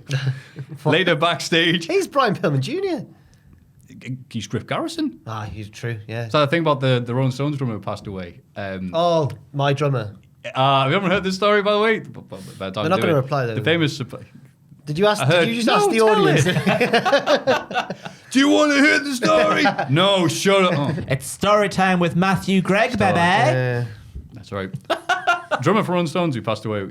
The story that keeps going around about him with the Rolling Stones, because they were very professional as a band working together, but they weren't all hanging out. So the story was Mick Jagger said, "Oh yeah, he's my drummer." And he went, "What?" Beat the crap out of him. "You're my singer." So that's why I say that's Griff Garrison is the drummer from the Rolling Stones. Later backstage, Pillman reveals he's got himself a match against MJF on the Stadium show. Oh, that's nice. Then Max Caster arrives, reveals he'll face Pillman first on Friday. And Max Caster got a bigger pop than Brian Pillman Jr. did in his home state. Well, I didn't. Because Max Caster, just to interrupt, made his return on Dark. Right. And they dealt with that wonderfully if you didn't see it. They did. Came out and went, "Yo, don't worry, I'm scripted," and read from this. And it was this all... rap is officially endorsed by AEW. Yeah. Hey, why don't you go check out the new documentary thing about the Rhodes TV? We're here, we're the acclaimed, and we're here to say, Yeah. We are feeling great today. Yeah, it was, man. hey, what about those So Jaguars? good. Yeah. It was so good. Oh. I wish they hadn't. They dealt with that very well. Turn a negative They into a did. positive. They did. I'd like to see it. Ruby Ho... come on, Maffew. I'm starving. Ruby Soho wins her first AEW singles match, beating Jamie Hayter. Britt attacks after the match, and Hayter helps beat down Rio, who runs out to try and make the save. she's still technically in the match, so she's Did you see the? bit tired. I forgot Brit- when Rio was making her entrance on Dark. Oh yeah, these Did lads. you see the lads in the crowd? Yeah, man. Raving. It's so funny. I like them. I want to go to a show with those lads. That's what Jamie Hayter's theme does to me. Yeah. You need to listen off the podcast. I'll have to. Oh, I made a huge mistake when we were watching when we were watching. Me and Fraser and the ones who weren't on the reactions video were watching it. When it was the Casino Battle Royale, I made a huge mistake in my head because I forgot the start of Rio's theme. I thought it was Yuka Sakazaki. I thought she was back. Oh. So I was like, lads, whoa! And then they were like, what? I was like, it's Rio. Okay, that's good still, but yeah. No. No. But anyway, Britt prepares to curb stomp Ruby into the title, but Chris Statlander chases away with a chair. Ooh. they're still only getting one segment per show, aren't they, the lasses at the minute? It's a bit- Yes. But, After all these signings, absolutely. Yeah. It was a good match, though. I enjoyed how rough it was, and that's not a negative, it's a positive. Yeah. Because like a couple of the moves looked really gnarly. There was like a Ruby was on Jamie's back, and then they sort of fell. I don't know. It was just I like it when it's a bit rough. Hard hitting. There we go. Oh man, it was a good match. It was. Hard hitting. That's what I'm trying to say. Rough. Uno, Grayson, and Silver of the Dark Order take on FDR and Sean Spears. The Pinnacle win pretty quickly, which causes the Dark Order to bicker and brawl after the match. They're not having fun. There's trouble in paradise. Nobody believes that Evil Uno is the natural leader. He seems to think he is, but like they're all calling out for not being a very good leader. Yeah, And I like Anna Jay. They need stepping up. Paige. I like Anna Jay stepping up and being the de facto like, how are you, lads, man? Sort out, man, will you? Pull rank. Yeah, her and Ty Conti came out, but they didn't get in the ring. They just sort of went, how am I? Is this leading to Brother Bray arriving, or Brother Wyndham, arriving at the AEW? I think it could, but it could also, when Hangman comes back, and he has to get them. I don't know. Or maybe just Daniel Bryan going, hey, I'll come be on, in lads, let's all get together and watch Carl Gotch tapes. Yeah. And then Tony Schiavone interviews the Elite. The books say that they lost the tag titles, but found an old friend. They bring out Adam Cole, who threatens Schiavone for being close to Britt. Nerd. Get out of the ring, you nerd. It's just streaming Halo on his Twitch. Cole and Omega talk about how great they are. Yeah, But again, basically, yeah. pretty much. There was a bit more to it than what I've written there, but it was like... There was a lot of emphasis on wrestler and wrestling for me, yeah. which I don't know if, you sit here on the internet and you speculate and you put two and two together. Sometimes you that. get 4, sometimes you get 7. Could that be to do with the managerial rumour and the Keith Lee stuff? He's saying, I'm a wrestler. I thought it was just that I was in the sports at the same place. Now I'm a wrestler. Yeah, I thought it was more like that. Yeah. Could have been anything. Could be either. If it's done something like, well, I hope to manage your expectations or something. We've got to say as well, just before that, the Tully Blanchard promo. Oh, it was good. Oh, yes. It looks like Sting versus Tully is going to be a match in AEW. Oh, do you think it's actually going to happen? He I know he said he out. wanted to, but I thought he was just Why being... would they have him say it if it wasn't going to He's happen? just an angry old Why man. would they tease us like that and not deliver something everybody wants? Sting versus Tully Blanchard. If Sting comes out as Surfer Sting to wrestle Tully, then, oh, man. Like the good old days. Yeah. Arthur Ashe. Arthur Ashe. I'm Arthur all- Ashe remembers. I'm all those in. days. Anyway, Daniel Bryan, Bryan. He thinks Kenny is too scared to wrestle him because he knows he's not on the same level. And everyone on Twitter, when he said this, went, yeah, Brian is better than Kenny. And I was like, whoa. Yeah. Oh, they're both very good. Brian's better. Brian is better. Come on. Omega attacks, but Bryan immediately puts in a submission to prove his point.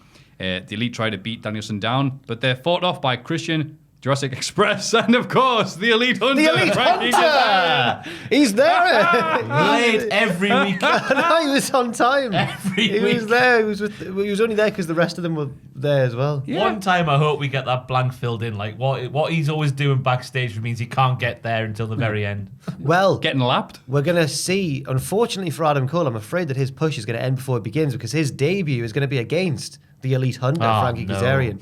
He was obviously going to beat him. So, go on, Frankie. Yeah. Got him. He's great how crap he is, frankly. It's not crap. He's very good. He is very good. But the gimmick's not the gimmick the gimmick's of bad. the Elite Hunter. His gimmick of being the Elite Hunted. The worst Yeah. bounty Right. hunter in the world ever.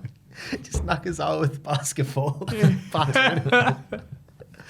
Oh. But yeah, just for people reference, there's only been one Omega Daniel Bryan match. The one where they sing. Yeah, they do the. I've never heard it until they did it. It was like an American nursery What's your rhyme. name? My name is John Jacob Jingle John Hyman. Jacob. That's my name. My name. It's a bit weird. Jekyll Hyde, Jekyll Hyde. Oh, that's what they do Jekyll. for the rematch. Yeah, Jekyll Hyde, Jekyll Hyde. I couldn't take it, just couldn't take it. And in the main event, John Moxley manages to beat Minoru Suzuki and celebrates the hometown crowd. It was a good match. It was quick. It was nasty. They cut off Suzuki's entrance. Kaze ni nare. I haven't forgot it. Kazini, no way. Yeah. Yeah. Why did Jose. they do that? Were they running out of time?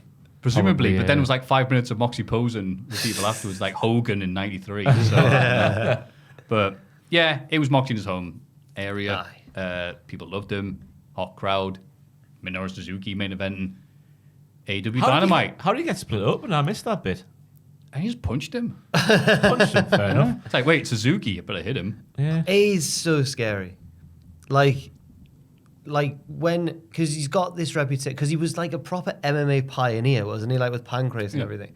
So when I met him, you just, even though of course he wouldn't, you just think he's going to beat me up right now, even though that's obviously not what's going to happen. Attack you for no reason. I was backstage at one of our shows, like, and I had to get, I had to get something from. Speaking one of the- companies that cut off Kazin Oh and my NRA god! to much hate Stop online. it! Oh, we didn't. I know you guys It wasn't didn't, our I'm fault. just saying. But Brought it up I for was funny backstage trying to find something in one of the locker rooms or something. It was empty. It was during the show, so everyone was all wrestlers were about practicing their matches and stuff. Locker room was empty. I went in, and then I just heard it from around the other side because it was one of those ones where you can't see like the shower bit. Right? Like there's different bits, but it's all one room. And I could just hear this little noise, and I was like, "The hell's that?" And I turned round.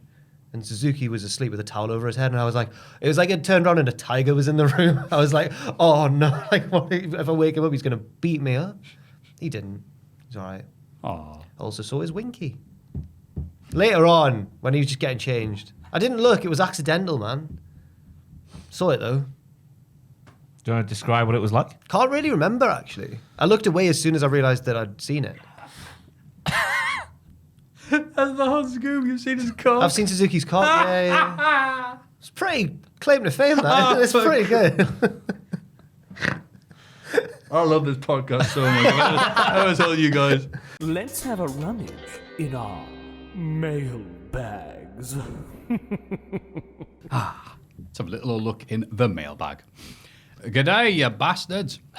After watching the best wrestling pay-per-view since WrestleMania 30, I started wondering... A more measured take than Ross's. Is the AEW... Is it really though? Huh? Huh? Is the AEW roster getting too full with talent? AEW is bound to get the same problem WWE has had for a very long time. A myriad, it's not a word you see very often, a myriad of top-tier talent, Cesaro, Big E, Kevin Owens, Drew McIntyre, Edge, etc. They all cannot be in the main event scene all at the same time. It is fair to assume we would all love to see these talents and more with the major belt. We've been waiting years to even see one of these names in the main title match.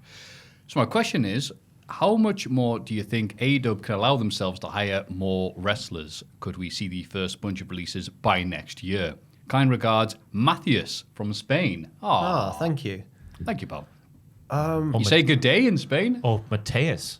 Oh, Matthias. Going back to Benidorm, it was Mateus, wasn't it? Oh, on is it? Benidorm? Beg your pardon. Do you remember that show? No. Tim Yeah, Healy. I remember that show. I remember it. I remember my mum watching it a lot. Mateus was the very handsome barman who was clearly played by an Englishman from like from Bolton or something. Oh. Very That sounds like that from show. Bolton. It's a Two Bows like references this podcast. So it's a good question. It's a good But point. I think the first bit, though, don't necessarily agree with. It's not that, oh, no, that wrestler I like isn't main eventing because everyone's got their favorites. They can't all main event. Yeah. Can they not all be like losing or like, hey, here's a put? Nah, down you go. Like the Cesaros. Biggie might just only get a singles push recently this year. Kevin Owens, well, he's already main evented and won titles and stuff like that. Drew McIntyre, well, but anyway, yeah, I'm dingle-dangling again, aren't I? But it's true because when I watched this week's Dynamite, I got a sense of like, wow, like Bryan, Punk, Cole, like any one of these could immediately become the champion and it wouldn't be weird. Like you'd understand Yeah. why they've done it. So there's a lot of guys, but they're quite good AEW sometimes at cycling people in and out, so you kind of forget about them. Well, in the men's division, I'll say they're good at that. And also they're pretty good at making storylines and feuds that don't necessarily require a title. Like they can be about like a personal issue or whatever. MJF's done quite a lot of them. Cody obviously has done quite a lot of them. But I do get his point though. It feels like they've got just a lot of big names here. Like how is there going to be room for all of them? So I don't know.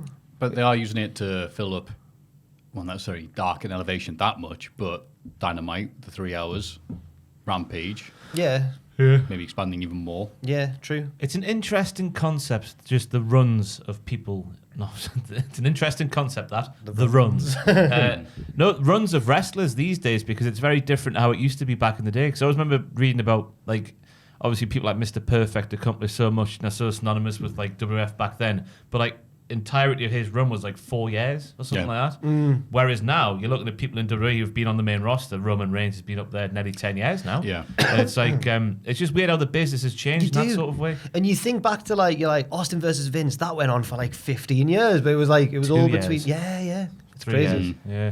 Yeah. It's just weird how the nature of the business has changed, and therefore people's like expectations and perceptions of, like, I don't want to say employment because it's not employment, but you know what I mean, like getting paid to do some things has changed over the years. But they are going to have to start, I guess, like letting people go, because there's going to be, the way things are going, there's going to be a hell of a lot of people who were at a certain level when it started who but now have naturally sort of dropped down because of who they brought in above them. Well, Brian Cage, like the Brian Cage. They're just going to be left doing nothing. Yeah. And that's what I'm looking at going, Jungle Boy, he'll be main event after Christian, Punk, Bryan. Yeah. Cool.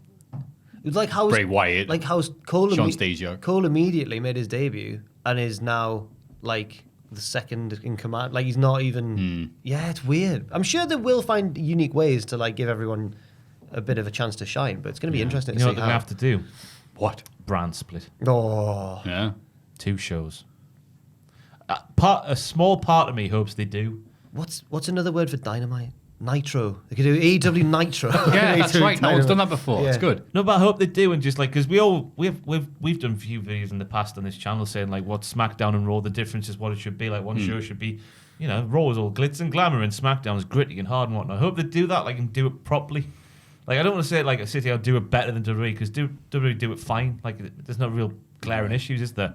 But AEW could like do certain little bits a bit better, and a small part of my dark and dirty brain hopes they do. Yeah. Just to see people online crying, complain. Like Especially the Brew Crew. I was going to say, speaking of brand splits, this place. Upper deck and lower deck. Upper deck all day long. We've got a group chat, which Tom named the Spirits in the Sky, because we're... That's Ben Potter's name, actually. Oh, sorry, I thought that was Tom's name. No, It no. was Ben, because we're on the top, we're on the second, we're on the first floor, and these are on the ground. These are in the basement. I still need to kick Adam out of that group. Is he in the Spirits in the Sky? Because he used to be a spirit in the sky, but now he's down here in the dungeon. Oh, is he Adam Cole? Cultaholic. Well, I really made Fraser laugh, or Tom, because I compared Pacitti to... I've recently watched Return of the Jedi again, and I said it's like he's Jabba in the corner, and they're all chained to him. And then when he goes for a cup of tea, they all move with him, and he's like moving along. But then Fraser started getting Good job he can't hear any of this. Fraser started, I won't hear any of this. Fraser started getting me to like compare, like we're like, so who's like Salacious Crumb, like who's the little character? Yeah. I was like, oh, that's definitely Owen. And then like I don't know, Andrew's Leia and stuff. Making friends here at Cultaholic. Question number 2. Hey lads, like Just everyone go in else, the kitchen, Ross is frozen in carbonite. like everyone else, I lost my mind when both Adam Cole and Danielson debuted at the end of All Out. The AEW roster seems to be growing and growing, and it's some of the best names in wrestling. As exciting as it is there anyone you're worried might get lost in the shuffle? Oh, all right. I'm a big Andrade fan, but for me, the excitement of seeing him on screen just isn't there compared to Malachi Black, Punk, etc. Great example. But then again, Miro wasn't for me for a while, and now he's my favorite guy on the show. Cheers for everything as always. Jack Coyle. Thank you, Jack. For a very similar question. The first one this week. I know, we've already Appreciate kind it. of discussed. But what else are people talking Can I about, just say right? this week's mailbag was hard, because first and foremost, there was a severe drop-off in the number of questions, can I just say. So if you get those fingers moving, there's a good chance you'll get your... let me see those fingers. There'll be a good chance you'll be on the podcast next week. But also, every single question bar one literally one, which is the third question this week, was about AEW. I mean, Of course. it's been a big week. It has been a big week, but AEW. just for people who will go, oh, you just lick bum for AEW. We do. We can it, man. We're gonna help it. Easy money. You know, when we were, you know, when we do the culties at the end of the year, I'm looking awards forward and to that. Like for a while, I was like, oh, I don't know who I'm going to nominate for promotion of the year, and now I'm like, well, I mean, Yeah. because originally in my mind, I was like, I might try and get the lads to see if I might try and slip a Imagine. Stardom nomination in There there. you go. just to GC see- dub. Yeah. But who are we going to do for rest of the year this year? That's going to be hard. That's There's going to be tough. some interesting categories. Imagine. Should we call it the Tony Khan gave us a $5 award? I I don't know if people still believe that's a thing or not. think it's like a joke, but then we say something positive about AEW and they disagree because, you really are. Aye. It's imagine if like show of the year isn't All Out. Well, Full Gear might be massive. Could you imagine? I mean, WrestleMania was very, very good this year. I'll give Was that. it very good? It was. Oh, pretty- WrestleMania this year, yeah. I'll it say was so. all right. Night one was No? night one was a lot better than night two. Night the- two, all the bad guys won. And Yeah. and Orton beat the Fiend and then Oh, okay. vanquished Yeah. him. All right. But no, the big like Forgot the main that. events were both really good for Yeah. WrestleMania. Yeah. There's But apart from that, Rumble. Rumble. Okay. Rimble rumble, Jackie. Would you like a slice of Rimble rumble? Rimble rumble. Question. Jack lost in Coyle. the shuffle. Any wrestlers getting lost in the shuffle? Well, I feel like we've already kind of discussed that now, but he's given us very good examples like Andrade. That's very good. And I've not seen the spoilies, by the way, so I don't know who wins the him versus don't know. Pac match. You know what? I was upset because it was near Pac because, well, Yeah, Johnny yeah. Pac. Oh, it's But not I'm live. glad that there wasn't that. I think that was taped, that one. But everyone seems to have happened because people have been talking about it. I've not seen it either. No, it hasn't happened. Hasn't aired yet. Nobody I've has not seen the seen it. spoilers. No. Oh, I see. Yeah, right. don't know who There wins. we go. Yeah, we're on the same page. But I would say then on that note, then Pac, but it's just because we want him to win every title, I imagine. Yeah. Just to speak for Of you. course. And he's only been presented as a big deal like the first year, and then he only had that triple threat match with Omega, Cassidy, and just to basically fill some time, fill It a was a space. great match. Because Hangman Page doing other things that wasn't quite ready to have that Yeah. fight off yet.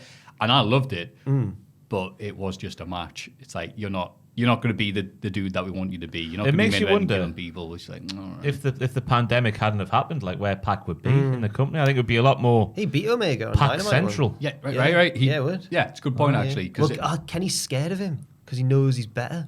yeah, Yeah. he was this close to being. It is interesting. It could have been more Pac orientated, couldn't it? Yeah. More montages of him training. It was every the week. Side. Every week there was a big thing about Pac on the show, wasn't it? Yeah. At the start, in Is in he- his house with all the bricks, That's right. That's creepy. That and his chair, and his sunglasses on. And his Billy Big Bollocks. Yeah. running past the time bridge. Do you think he's going to have a group? It's going to be called Pac's Pac. they in that video they made Newcastle look like the scariest place in the world. They really did. To be fair, those stairs at night time are a bit Yeah, they scary. are. Oh, yeah. Up by the quayside. Who was it who said? Someone in our side of the office said they should have done that on a Sunday daytime when the market's there. And Pac's just trying, can you move out me way, please? He's jogging. I'm going to get you, Sozpet. I'm going to get you. What a lovely cut of Some ham. board games for £1. Oh. I think it's because. Oh, the live and kicking annual 83. Oh. Pac's a good answer though. I'm Is happy. anybody with else it. that you look at going, God, I wish they'd do more with him, but they're not because he's not CM Punk. It's hard to know without the roster. Get the roster up, young Jamie. Let's have a look at the AEW roster. Let's have a look from top to bottom. Who's getting lost in the shuffle? Apart from a hook, because we're all thinking Well, it's not Taylor Rust. I can't believe he's called himself Taylor Rust still. Well, this is what we're seeing currently, everybody. It's just Taylor Rust on the screen. There you go, the roster of AEW. You see that tweet, by the way, that shows the AEW roster right now was the character selection screen for Marvel vs. Capcom 2.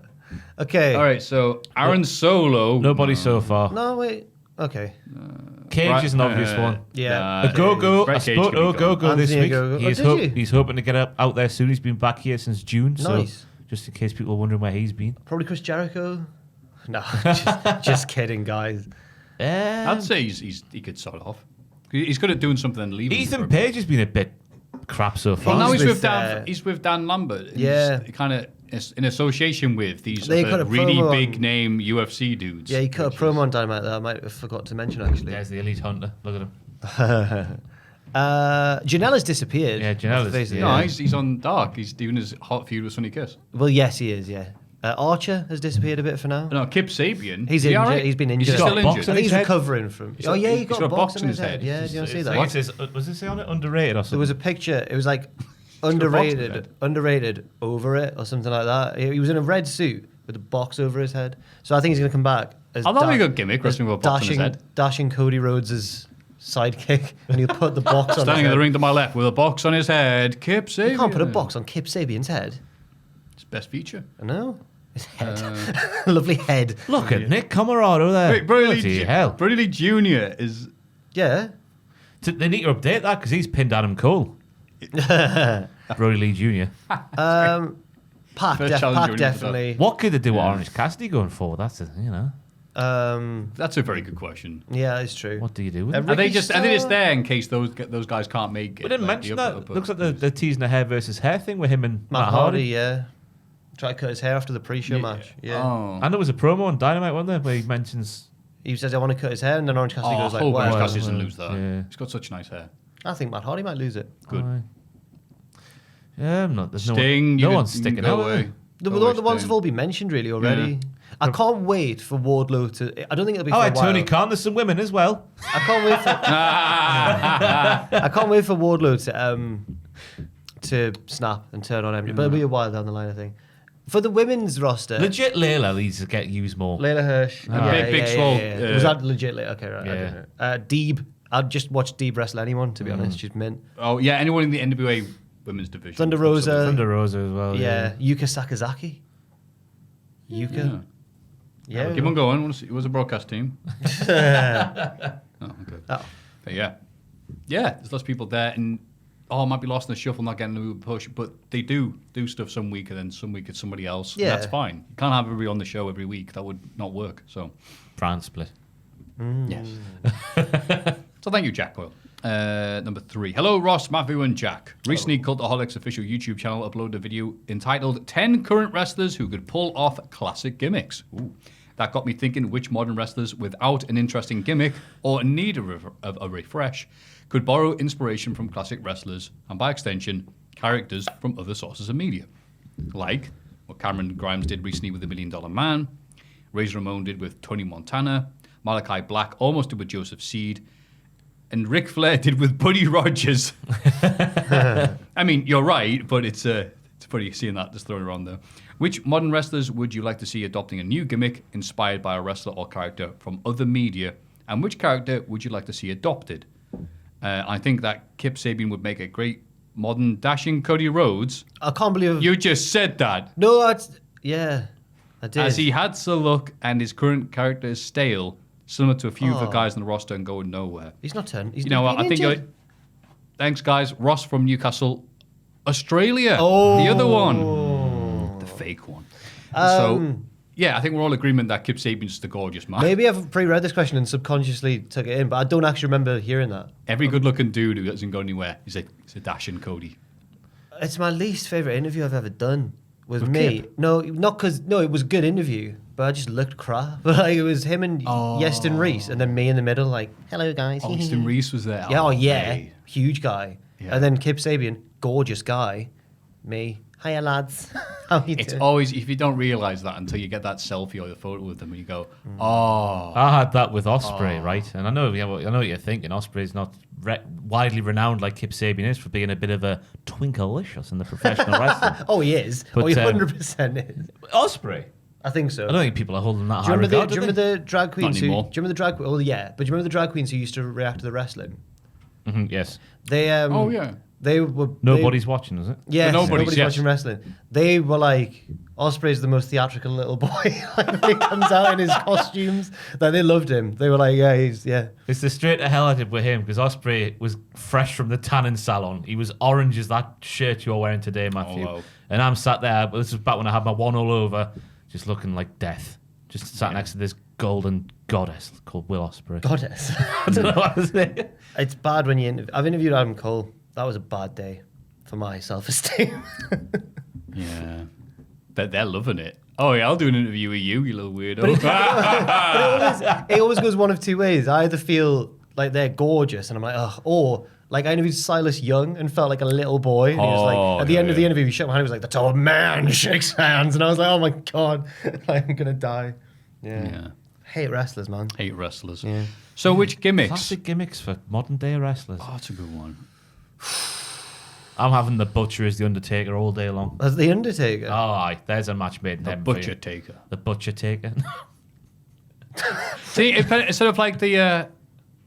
wait, hang on. Instead of like the hearse matches, he puts them in the back of a meat van.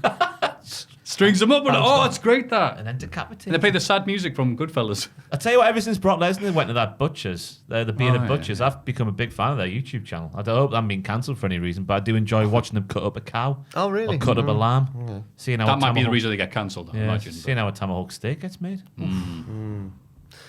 I'd like to see Bit of ham Penta hock. as L.A. Park or La Parker doing his... Oh, LA Knight is The Rock. The People's Yeah. Champion, the great one. But he's doing that gimmick already. I know. I We need to call him The Rock officially, not just on the podcast. remember Yeah. I always used to think that when he was Dean Ambrose, I was like, he's Roddy Piper. But then people... he always got compared to either Piper or Pillman, didn't he, Moxley? Yeah, he did. Was he more Pillman, I guess? Now I'd say Piper, to be honest with you, that Broadland style. I couldn't believe... Sorry, this is a bit off topic, but you know the Dark Side of the Ring, the most recent series or half Yeah. series? Couldn't believe that when Moxley was in the trailer, I was like, he's going to be talking about Pillman. But he was on the Nick Gage episode because he'd wrestled him. I was like, they didn't interview Moxley about And he's Pillman. the current GC Dub champ, by the way. Yes. Not people know about Moxley. He is. The GC Dub, the AEW pay-per-view. But The end of the reign, the Zack No. Riders. Cardona was screwed, like. Yeah. Oh. Terrible that. What a great character this year. Attacked by a druid. But he'd done that. He did that to Nick Gage. Cardona did. He did the... Two wrongs don't make a right. but I couldn't believe they didn't interview Moxley for the Pillman one. They're both from Cincinnati as well. Yeah. Never mind. What did you say about him? Loved him. He was great. I He don't know, was man. good. Yeah. I watched him on TV. He's like, oh, You that's are great. hard him, like he likes No, death matches and that's that. what those WWE ones were doing, where they had like, hey, here's Pete Rosenberg to tell us how good Macho Man was. Fun side of the ring. Cheers, pal. Yeah, great. Trying to think of a good example for this question though. Yeah. I was just gonna talk and like hope something would come in my Fizzle head, out. but I kind you know what? There's no pirate gimmicks. Oh yes, There here we we go. Who could be a pirate? Who could be a pirate? pirate? I think Bazza Wyndham would be great for this. Bazza Window. That's his dad, you idiot. Windy Rotunda. Rotunda. God, I is need it? some food in me. Like I Wazza need Rotunda. oxygen. Wazza Rotunda. Wazza Rotunda. I think Oh, Jack Evans would make a great pirate. Yeah, yeah. Jack I'd see Evans. that. Aye. Oh yeah, he'd be part of the crew. We get them all in. Yeah. Arr. He just comes out. Well, I can't be an undead spiritual cult leader. I'll just be a dirty pirate We could instead. make Matt Hardy's stable a pirate crew, I think. Yeah. You got Matt, you got Angelico, Jack Evans, Arr, you've instead of a peg leg, you've got a peg spine, Matt. Arr. Private Party. Walk the plank if you can. I can see them as a pirate Pirate squad. party. The Pirate Party. Arr. No more vodka cranberry. It'd be rum. Rum. Good. Be they, like doing the Enter Sandman going through the crowd. Arr, drink those huge, enormous bottles. You see. All we're basing this on, I think, is Steve the pirate from Dodgeball. Pirate Star. Arr. Pirate Steve. Pirate Steve. Steve, you're not a pirate. Oh, Oh. heartbreaking moments. Yeah. He went, well, hi. It's like, who are you? It's I'm like, Steve the Pirate. Steven. It's like, but you're not doing a pirate? Yes, you're right. I saw my life. He goes, no, but who am I going to share all this booty with? It's such a heartwarming moment. The Lance Armstrong cameo has aged badly. Oh, it's so funny. When he talks to him about never giving up. Isn't that great? Oh, Lance. Oh, man. You lion get. But yeah, that was my thing. Ripping off pirates. That must be coming up with 10 years now since he got exposed. Yeah. I watched the documentary. Remember that Oprah interview? How could you, Lance? Is it 10 years? It's 10 years.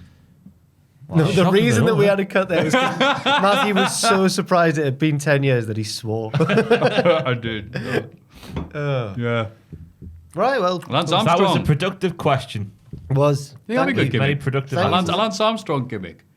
People, they're going, so there is rumours that you're taking drugs. No, it's why would you even say Randy that? Orton, innit? And then in the background, they're Oh, my giving God. them drugs. Oh, my goodness. And it's purely speculation. Yeah, that would go down really In wrestling, yeah, that would work fine. Vince McMahon is the manager of a cycling team. Get out there! Jamming needles and arses everywhere. Get in the Peloton. Yeah! And then they commission a TV series to be made about the trial that they were on, and very unfairly. I cannot wait for that. Thank you, Ross from Newcastle. Oh, yeah, sorry. Yeah, Australia. thank you. Newcastle, Ross, Australia. And if you're from Newcastle, Australia, Newcastle upon Tyne, or even Newcastle under Lyme. Near Stoke. Yeah, I've never been. One. What is it like? The Malachi Jackson of the Newcastle. If anyone's been in Newcastle under Lyme or is from there, please do email in because I've got no idea what it's no like. idea. I've got no concept of this other Newcastle. Yeah, if you're one of those 3 places or anywhere else in the world, you can send your thoughts, theories, or just weird bollocks to mailbag@cultaholic.com.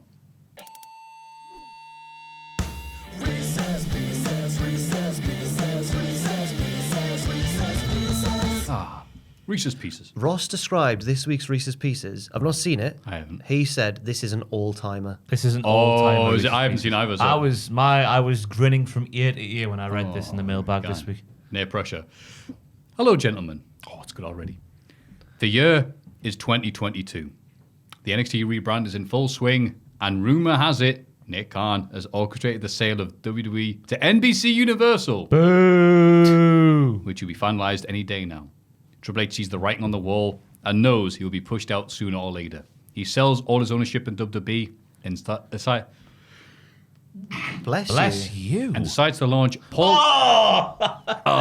There's a snot. Is there? Wipe it. No. There's a snot. I could feel it, but There's I a hope no one can see It's it. dangling. Oh, no. Look at it dangle. I've got any toilet paper. It's dangled. Do you want to go outside, Maffew? Yeah, okay. Sorry. What are we talking about until... Walk of shame. Well, All right, this one got left in. are we cutting that out? And we're back to the very professional podcast. Triple H sees the writing on the wall and the snot of Matthew's nose and knows he'll be pushed out sooner or later. He sells all of his ownership in WWE, decides to launch Paul Levesque Wrestling, Oh. PL-Dub. PL-Dub. He focuses on recruiting available NXT stars past and present, or main roster stars who will likely get future endeavored soon. You must decide between the two, which wrestler you'd like him to sign for his debut roster. I hope you have fun with this. Love everything you guys have done, all the way back to name redacted. You're the best. Sincerely, Eric Lowell from Arizona. Thank you, Eric. Thank you, Eric. And it is a good one. Setup and scenario is fantastic. I enjoyed PL-Dub. it. Was like a trailer. The year is 2020, Yeah. so yeah, it was good. In a world where Triple H has his own promotion. So we are playing the role now of Triple H. We're playing the game. Hoo-ah. Oh, we're playing the game. Sign-ah. Playing the game. So we have to decide between 2 NXT stars for him to take with him Something to that make his way. promotion. Who the are you best. signing? That's the question. Okay, all right. Kyle O'Reilly or Roddy Strong? It started off hard already. Is it me first as well? Yeah, you're the smart one. I'm gonna. I tried to do that, but I punched that. I didn't swear. Did I swear? No. Yeah, I went put. Wait, it's a referee's decision. He said put. I'm gonna go for Oh, sad. Richard. Do you think he swore? Richard just creaked. Okay. I'm gonna go for Kyle because I know at the minute, you know. But I think if he gets back to his funny heel ways, then it'll be good. Funny heel Kyle all day long. Roddy Strong all day long. Fair enough. So good. Dakota Kai versus Ember Moon. Dakota. I like Ember a lot. I'm going Dakota. I think there's more to Ember, but not today's Ember, the old Ember. The old Ember! I'm going to go with the old Ember. Or the new Ember, given that she says I can't believe- she's going to have to do something different. I can't believe none of you are. I'm a Dakota guy. Man.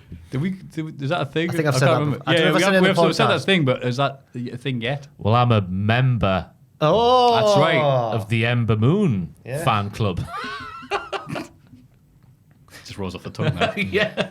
AOP versus Viking Raiders. Oh, the AOP's going to bring them back. I'll go for the AOP actually because I mean the Viking Raiders are a great tag team when they're allowed to be good, but the AOP are so young and huge.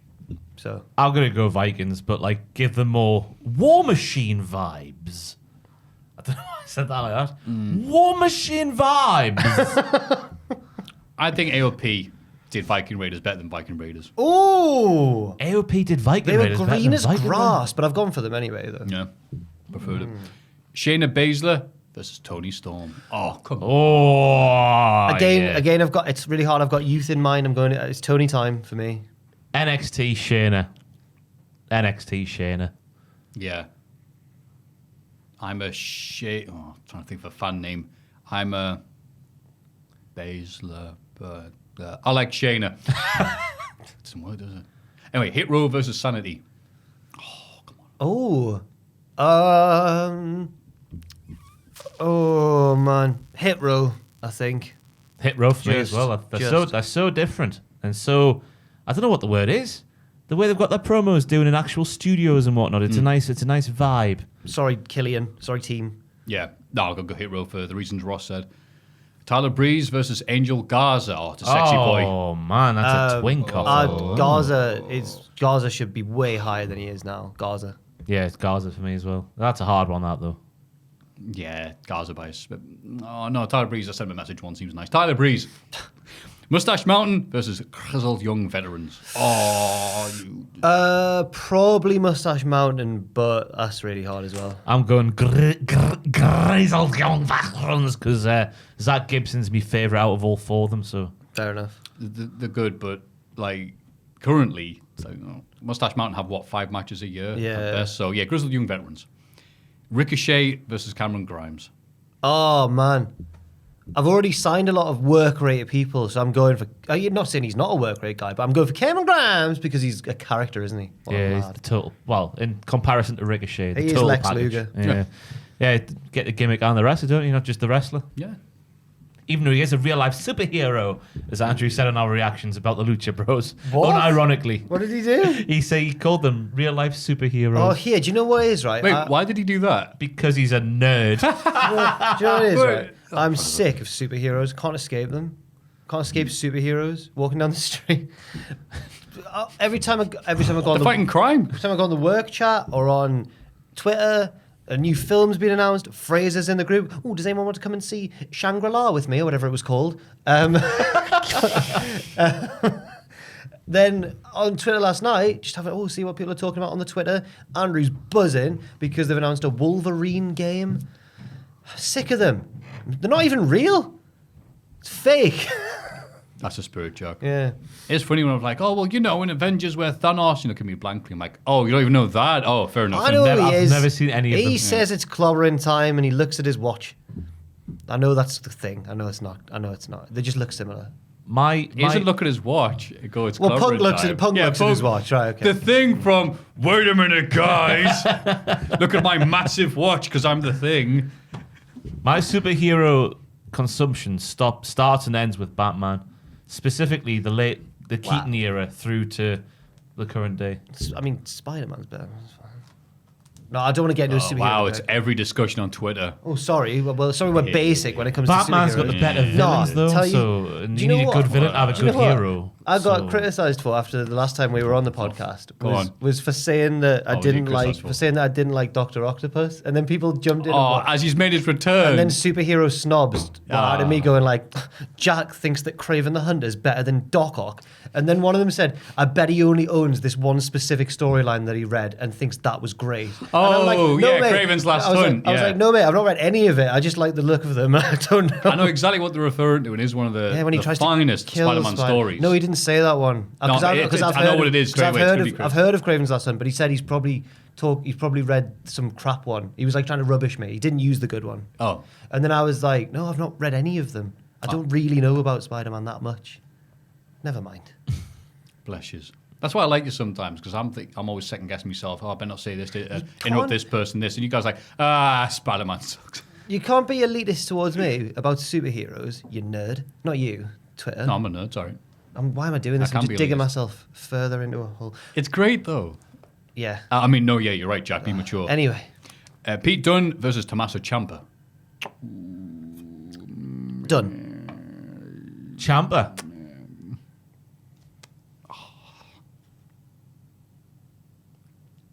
Done.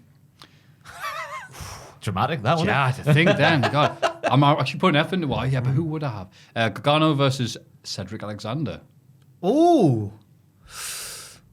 After the humour that he's introduced recently, I'm going for Johnny Gargano. Yeah, Gargano. Nah, I'm putting Cedric. I know. You know why? Whatever. Bash that thing to death. Cedric can have that sort of match as well, and did with Kota Ibushi. Yeah. But you still find okay. Fair All the enough. work rate. He doesn't annoy me. Io Shirai versus Tegan Knox. Shirai. I'll jump in there. No brainer. Yeah, it's got to be Io, but that's a tough one. Nah. Io. Io Shirai. Shirai. Tegan Na. And finally, Samoa Joe versus Keith Lee.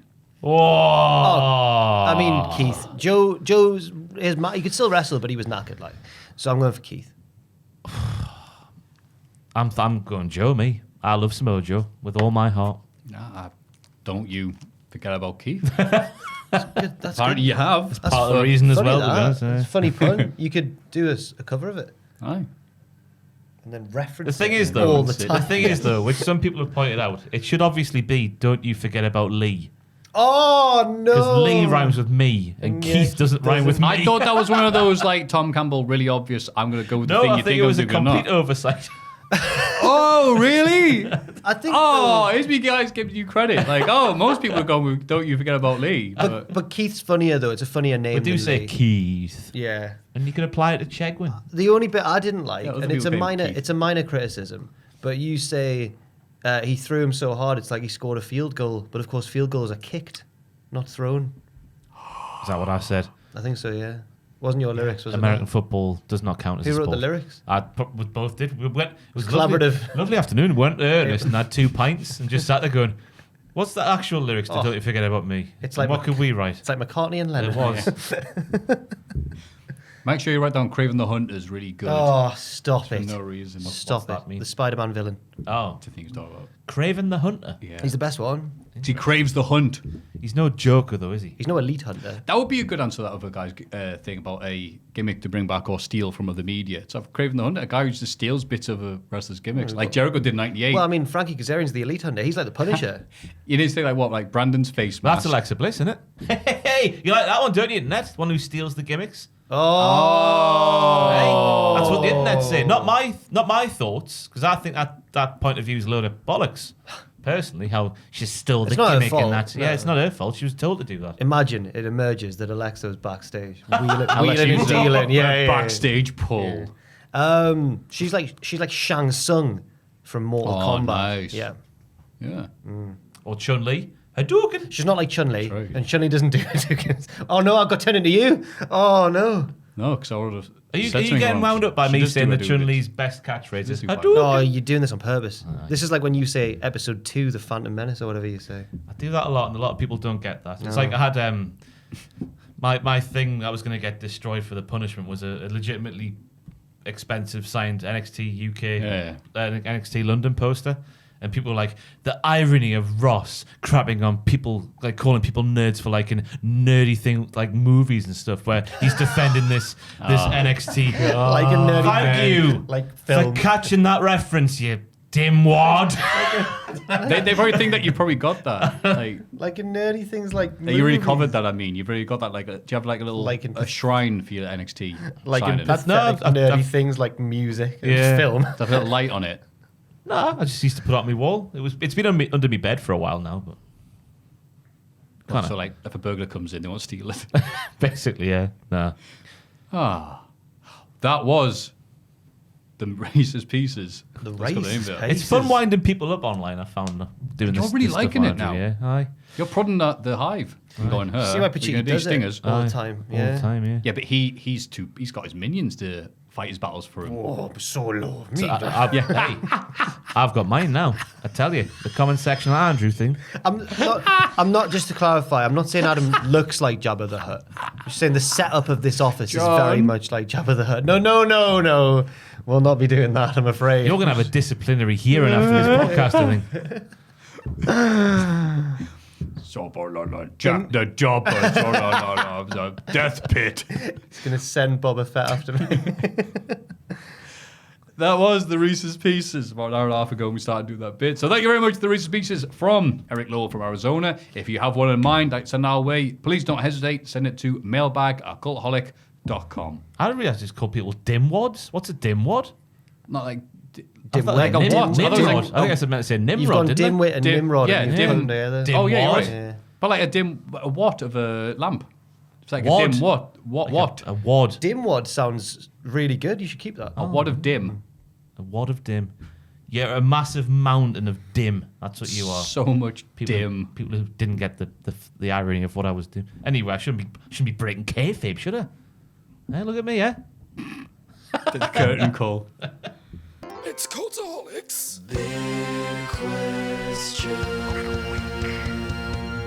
Oh, what an all-out show this was. All guns are blazing. And the podcast was nice as well. And there's time for just a little bit more. The big question this week, which is the important question. The rebel-rousing, hive-prodding, boot to a goose question. That Death is. threatening. Death-threatening. Yeah, for those who are What- wondering why we didn't acknowledge that this was the big question, it's because we've just decided now to make it also the big question. That's before, right. yeah. So Was AEW All Out the best pay-per-view since... not better than. Not better than. Since. The best since. So WrestleMania 17 took place in 2001. There's been a few wrestling pay-per-views in those 20 years. Was All Out 2020. I feel like such a dickhead, but it feels necessary to do because lots of people skipped over the fact on that tweet I did. You think Ross, they're idiots? let's them. scroll down and look at the comments and see if people... they've done it there yeah, too. there's one. We'll There's see you. one. Hang on. Just take a minute. Have a good read, son. Oh, they've not even got this bit of the video. Don't they feel foolish? I don't like this idea that WrestleMania X7 Hang on, is. scroll back up so they can see us. All right, let's scroll back up. Go on. Why is X7 the best? Why is it the best ever? Is it the best WrestleMania ever? Maybe. But is it the best pay-per-view ever? I don't know if that's true. Yeah. Okay, fair enough then. All right. What would you say was better than WrestleMania X7? Would you say All Out 2021 was better? Because that's what we're talking about right now. No, it probably was really. It probably was one of the best. I mean, there's loads of other brilliant pay-per-views. Money There in the- are. Money in the Bank 2011. Yeah. NXT Takeover New Orleans. Yeah. Oh, yeah. It's a good one. SummerSlam But- 2002. I think in terms of just how good Up the there. matches were, there's probably loads of pay-per-views that are better than both of these that we're talking about. But it feels seismic though, doesn't it? Both felt seismic for different reasons. So maybe Yeah. I think it's just because it was the finale, the curtain call, the end chapter of the Attitude Era to a lot of people. was. A lot of things changed Was after that known at the time? Not really, no. And it's just so many people's memories of the Attitude Era and the last ways things happened. Brand split would happen, people would leave, name changes, etc., etc. And that is it. That's the climax. Sometimes everything comes together. But that was it. As the planets align. It was the last hurrah. Yeah. And With the video packages they've done oh, before, since, and during, it's like, yeah. one of the mailbag, I can't remember who it was, I'm sorry, but one of the questions in this week's mailbag threw out WrestleMania 30 as well. A euphoric show. Oh, WrestleMania 30 was amazing. Roller coaster of emotions. Yeah. What do you use, right? You got any other ones? That Well, could- WrestleMania's better than... No, not WrestleMania, Oh, just okay, any yeah, show. pay-per-views. I mean, you got One Night Stand. I was about to say, Oh. literally about to say, One Night Stand 2005, yeah.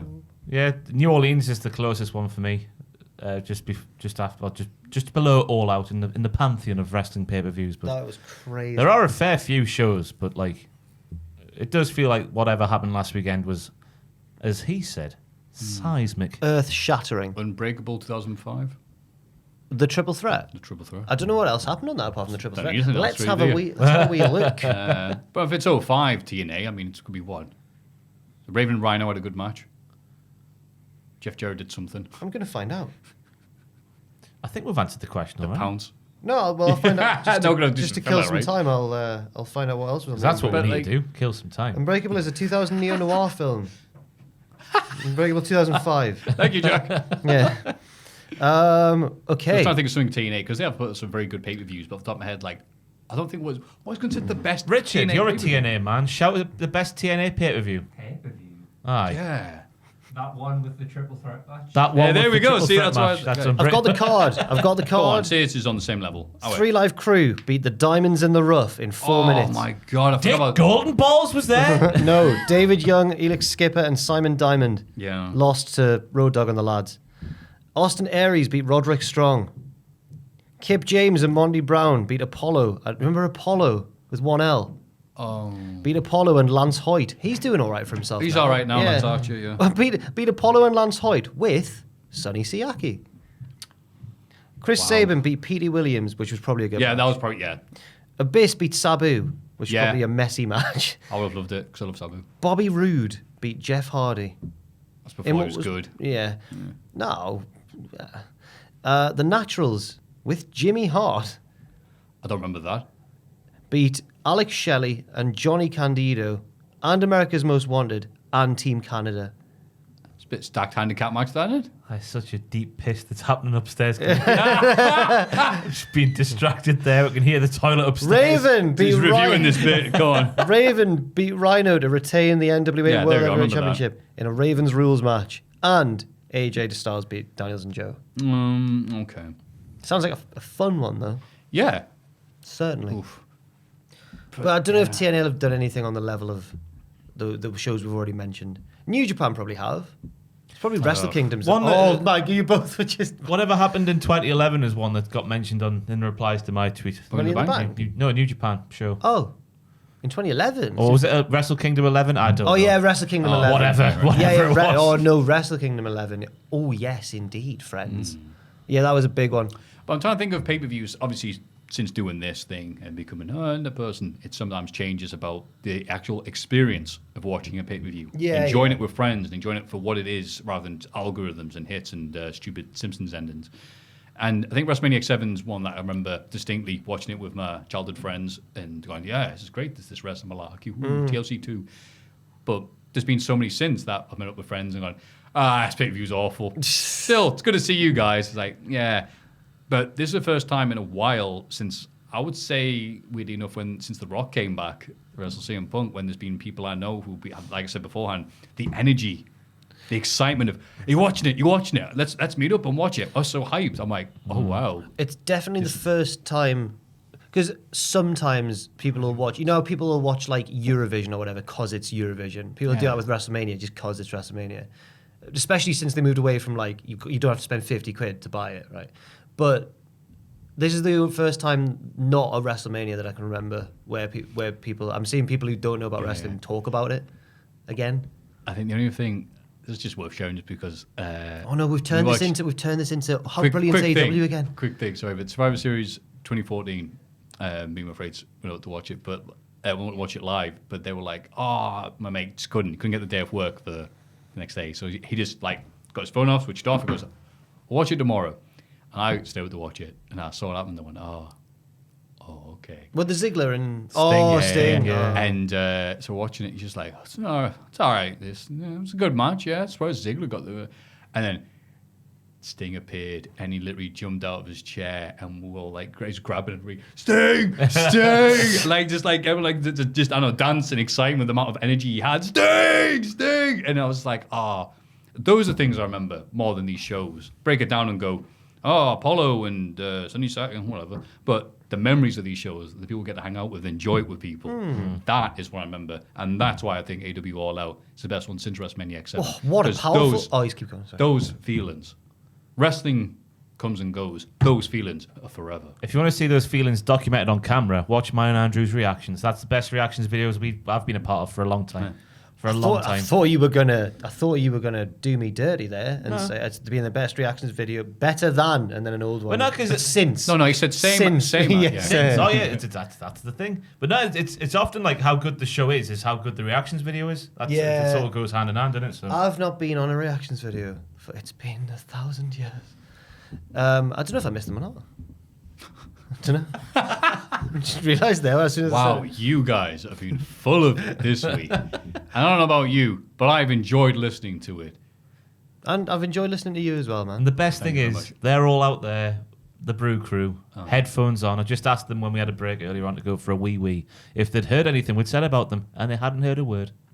Well, it's all right. No one will at them No. on the various social media platforms. They don't we watch have. this. They've got 20 followers each. They won't send them Why have I said that? an email. They'll send a question to the Follow mailbag. account is not the measure of a man. Sorry, carry on. Don't go on patreon.com/Cultaholic and vote for any of the cool Hall of Fame picks we have this week. They definitely won't forget to thank the producers of bloody this remembered. fantastic, I'd forgot. amazing, fantastic, splendiferous, wonderful, jacked, He's trying to fight. sexy.